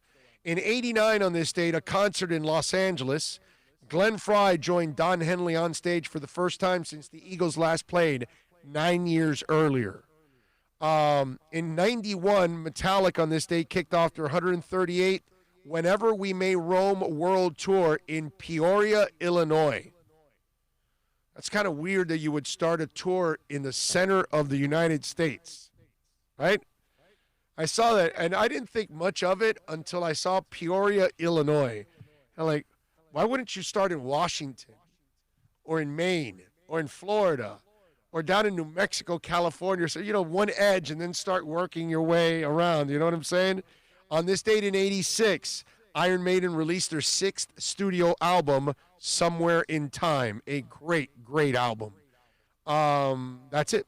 That's what we had in Musica history. Okay? There you go. Good stuff. So Momentary Lapse of Reason took 2 weeks to make the album, just the album cover. And what a crazy idea. We'll drag 600 beds onto the desert for a shoot. Like, wow, dude, that's a lot of effort, bro. Damn. Yeah, but when you have their money, you could think totally off the wall. Yeah, but by now, they won't do that for albums because they don't sell them anymore. No. You know what I mean? Oh, no. Like back then, they would go It would all be out. computer. Yeah, it would be computer generated and Now stuff. right. Yeah, they don't even have to go out there. Actually do it? Yeah. No, they won't do it now. No way. AC/DC, by the way, have launched a promotional campaign. This is good because it is now starting to get the ball rolling for the album coming out and then eventually the concert for 2021. They have launched a campaign based around the word Power Up, which could appear in the title of the upcoming song or album, along with a new website, a newsletter, and an update to its social media profiles. The band also placed a series of ads in select locations bearing the slogan, "Are you ready?" along with Power Up. A poster outside guitarist Angus Young's former school was also revealed. While no further details have been revealed, it's likely an album will be preceded by a single. The band was rumored to have shot a video for the song recently. Along the sole remaining founding members, Angus, the lineup is believed to include singer Brian Johnson, guitarist Stevie Young, bassist Cliff Williams, and drummer Phil Rudd. However, the band members' names are intentionally obscured on the new Power Up website. If this lineup is correct, the project, AC/DC anticipated follow-ups to 2014 Rock or Bust, which, by the way, is actually a pretty good album, and I still jam it. I like that album. Will mark the return of Johnson, who was replaced by Axl Rose in mid-2016 due to health problems. Again, I am floored that it was 4 years ago already that I saw Axl and AC/DC. Time flies, dude. Williams, who retired at the end of the Rock or Bust road trip, and Rudd, who encountered legal difficulties, was replaced by Chris Slade before the tour began. Last year, D. Snyder, reported that the reunited lineup was working on material written by co-founding member and guitarist Malcolm Young before his death in 2017. During the Rock or Bust tour, Angus said, "Malcolm was always the one to battle through. He would look at me in times of crisis and go, 'We'll just go in and do some work. We'll sit and write some songs.' He had that drive. I feel obligated to keep it going because maybe I was there in the beginning with him." So there you go. I can't wait personally for an AC/DC tour.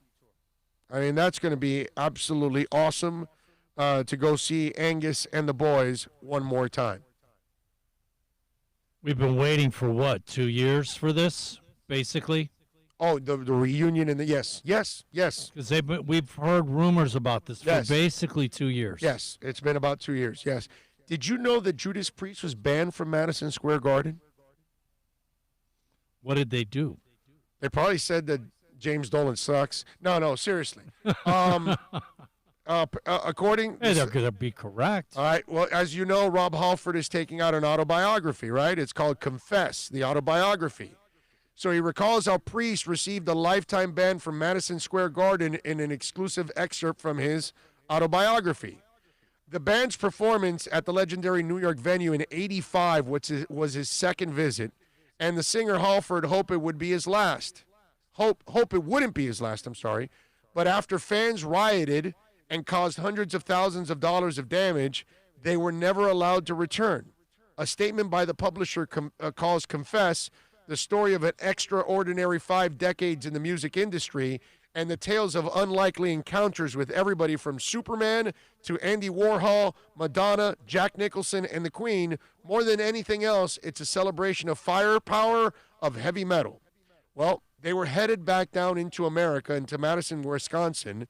They had to shelter 10,000 people under the bleachers of the Dane County Coliseum as a tornado approached. Glenn Tipton and I snuck a peek out the back door and boggled at the low black, blue, and vivid clouds overhead as sirens wailed and storms raged. Then, just over a week later, our own tornado hit New York City. A second gig at Madison Square Garden, in a way, meant even more than our first. It hadn't been a one-off. We had become a band that we could play at the Garden regularly, or so we thought. Unfortunately, this was to be our last show ever. It was a great regular gig until the encore. We came back on, and I began wailing Living After Midnight. I caught sight out of the corner of my eye a flying object. And what was it? And here came another one, and another one. As the song ended, I glanced behind me, and I saw a pile of foam seat covers from the auditorium cluttering the stage. I looked out into the venue, and in the air there was black, with more seats flying towards us. One of them appeared to be all right. I ran off stage, jumped on my Harley for hell-bent to leather. By the time I rode on stage, it was like trying to ride a motorbike through a floor-level, soft furnishing jumbo sail. There were more seat cushions on the stage than in the arena. What the F? No, I'm not saying it again. Two thoughts filled my head. This is fantastic. Our own riot. And B, they're never going to let us play in this place again. Glenn, Ken, and Ian were by now bouncing on foam to play, and there was no bare stage left. Ken later said that it had been like playing guitar on a trampoline. After a quick, "You've got another thing coming," we scarped off stage and hid. Madison Square Garden later said, and the press repeated it with great relish, that our fans had done $250,000 worth of damage. We didn't do a thing to instigate the riot, but we got a lifetime ban from the venue. They figured we were more trouble than we were worth. A year or two later, Glenn and Ken went to the Garden to watch a charity tennis match between Jimmy Connors and John McEnroe. Not sure they'd be let in. They wore baseball caps. Halfway through the match, a steward came up to them. "Are you guys in Judas Priest?" "Yeah," they replied with sinking hearts. "Expected to get kicked out." "Great. Thanks for the new seats," the usher said. "We got the whole place refurbished. Thanks to you." I hope that one day Judas Priest can play Madison Square Garden again. Then again, history might repeat itself, so maybe it's best that we don't. So they were happy that it happened anyways because they got it all refurbished. And that's a really nice arena when you go to a place to watch a concert, or I haven't seen a game there, but I've gone now to several concerts there now, and it's old. Like, you walk in, you know it's old, but they've done an exceptional job of cleaning it, and then the reconstruction inside.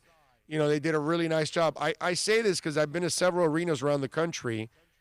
I've never seen a second level closer to the court or stage or whatever it is that's there than at Madison Square Garden. To me, it's the second level that's closest to the floor that I've ever seen. So it's a really cool arena, man. It really is. It's old, but it's well taken care of. The acoustics are phenomenal. And you know what? Judas Priest doesn't have a lot of tours left. You should let them play there one more time, bro. Give me a break. All their fans are, you know, they're old. We don't have time to tear up arenas anymore, bro. That's when we were kids, and we were 20 years old. Okay? Let's see. What do we have here? Big O, the DJ's name is Leo Vera, and he's still a DJ for Spanish radio stations. Leo, that's right, and Leo on Super Q. I'll see you at Cherries on the Bay. Yeah, I remember. I think I did say it was Leo, right? I think I remembered finally that it was Leo. The only reason why Right Here, Right Now was popular was because of the fall of the Berlin Wall. No, that was a good song. That was a good song from Jesus Jones. Give him a little love. Oh, did you get a chance to listen to Bebop Deluxe? Yes, I did. Did not like it, bro. I mean, the guitar playing is really good. The singer's got talent. The music was but the guitarist is super talented. That I can tell you. I see why you led me there. I forgot the guy's name now. I want to remember it was like Ian or something. Maybe I'm wrong, but I will tell you this: the music, but the dude's got talent. That I will say. Let me, you know what? You guys led me to a couple of things, and let me follow up on it because I did it. Okay. Where the hell is it now? Where are you? Where are you? Where are you? Where are you here?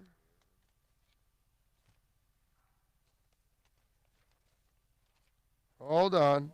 Hold on. Give me a second here. I will find it. Here it is. Here it is.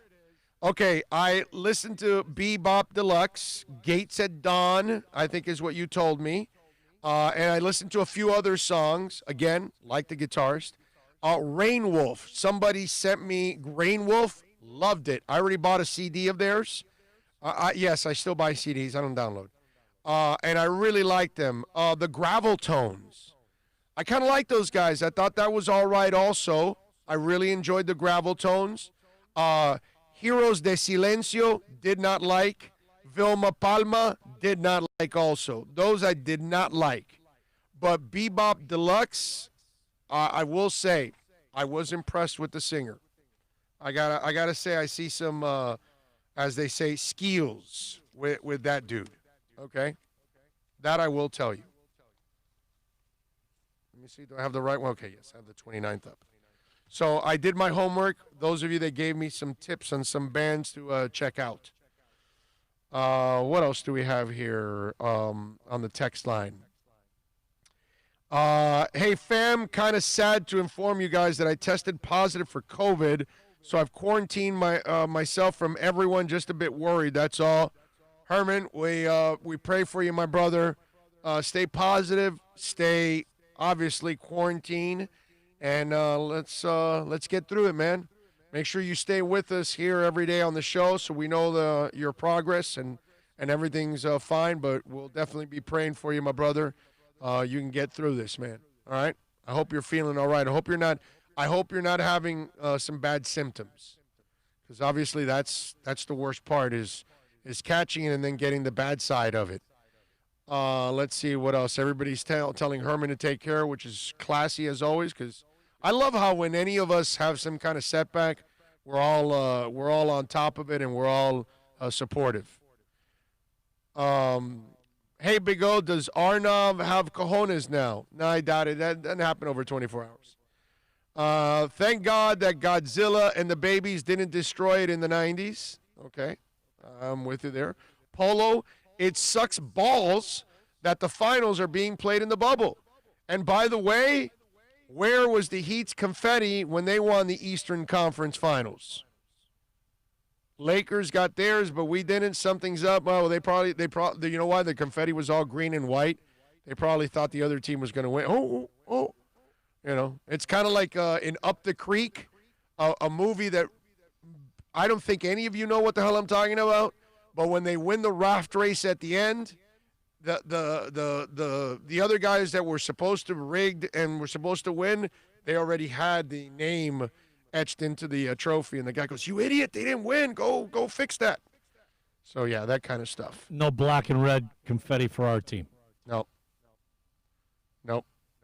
Call of Duty. Did you like Nijgen LSU? Huh? What the hell is that, bro? I have no idea what's that. Orlando, you will defeat Gustavo Cerati. He passed away. He was like Elvis in Argentina. He was the lead singer of another famous Argentina band, Soda Stereo. Oh, you guys keep mentioning. I got to check out Soda Stereo. That's the second time you guys have mentioned this, and I forgot to check out Soda Stereo. I will check out Soda Stereo. I promise you. Okay? He is a mix of Sting, U2, and ELO. That's a hell of a mix, bro. That's some sick-ass talent right there, Sting, U2, and ELO. Wow. Okay. Damn. All right. I will check it out. Soda Stereo is prolific, a big catalog. Yeah, I think, Tremolio, weren't you the one that mentioned Soda Stereo last time? That one I guess I didn't write it down. I did now. And so you guys, whenever you give me homework, I will look it up. I will tell you the Bebop Deluxe, it intrigued me. I almost wanted to buy some of the music. Even though I didn't think the music was great, I really wanted to hear more of the guitar. Because that dude, what's his name? Now I'm pissed off because, the guy showed me something, man. Here it is, Bebop Deluxe, Bill Nelson. That's the guy. Because apparently that band had a lot of rotating, musicians with Bill. Of all their albums, he had other guys do it with him, but he was the force behind that band. I read up on it too. And let me tell you something. That dude can play. That I can tell you for a fact. I wasn't that fan of the music, but, man, I'm telling you, when we get off the air, we'll pull it up. And when you see the guy play, you're like, oh, okay, no, there's something with that guy. Something's going on with that guy. He's got some skills. Gustavo Cerati's solo albums are one of my favorites all time. Gustavo Cerati. Okay, I got it. I wrote it down. It's all right. I got time to YouTube later. I always got time to YouTube later. I can YouTube while I'm watching a little baseball. All right, it is time to wrap it up here on the show. We thank all of you, as always, for tuning in, supporting us. First of all, let's thank our super chatters. First and foremost, Kenneth Cleveland did a Duque today. John Rouse in the house. Steve M.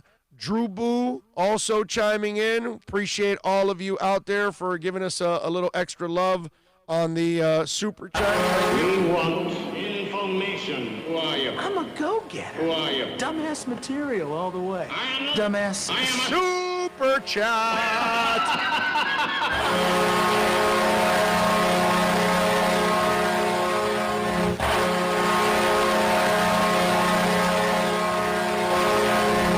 Thank you. What is it? Ninja Isu Shaba. Reminds me of Black Sabbath. Wow. Okay. Oh, I'll put a song list for you on Bebop. Okay. All right. Put me some stuff where he tears it up on the guitar, because that dude's got skills. You can tell. All right. That's the one thing that stood out to me big time in all of that. We thank all of you for tuning in. We thank all of you for downloading the show like you do every single day. We appreciate the immense amount of downloads that we're getting. Always appreciate it. Tomorrow, exciting day, man. Tomorrow, the NBA Finals start. The Marlins start their playoff run. They're going to win the World Series, right? The Marlins are winning it all, right? They're going to shock it. The Heat will win the title. The Marlins will win the title. The Dolphins will win the Super Bowl with Fitz. Then the following year, it'll be Tua that'll win the Super Bowl.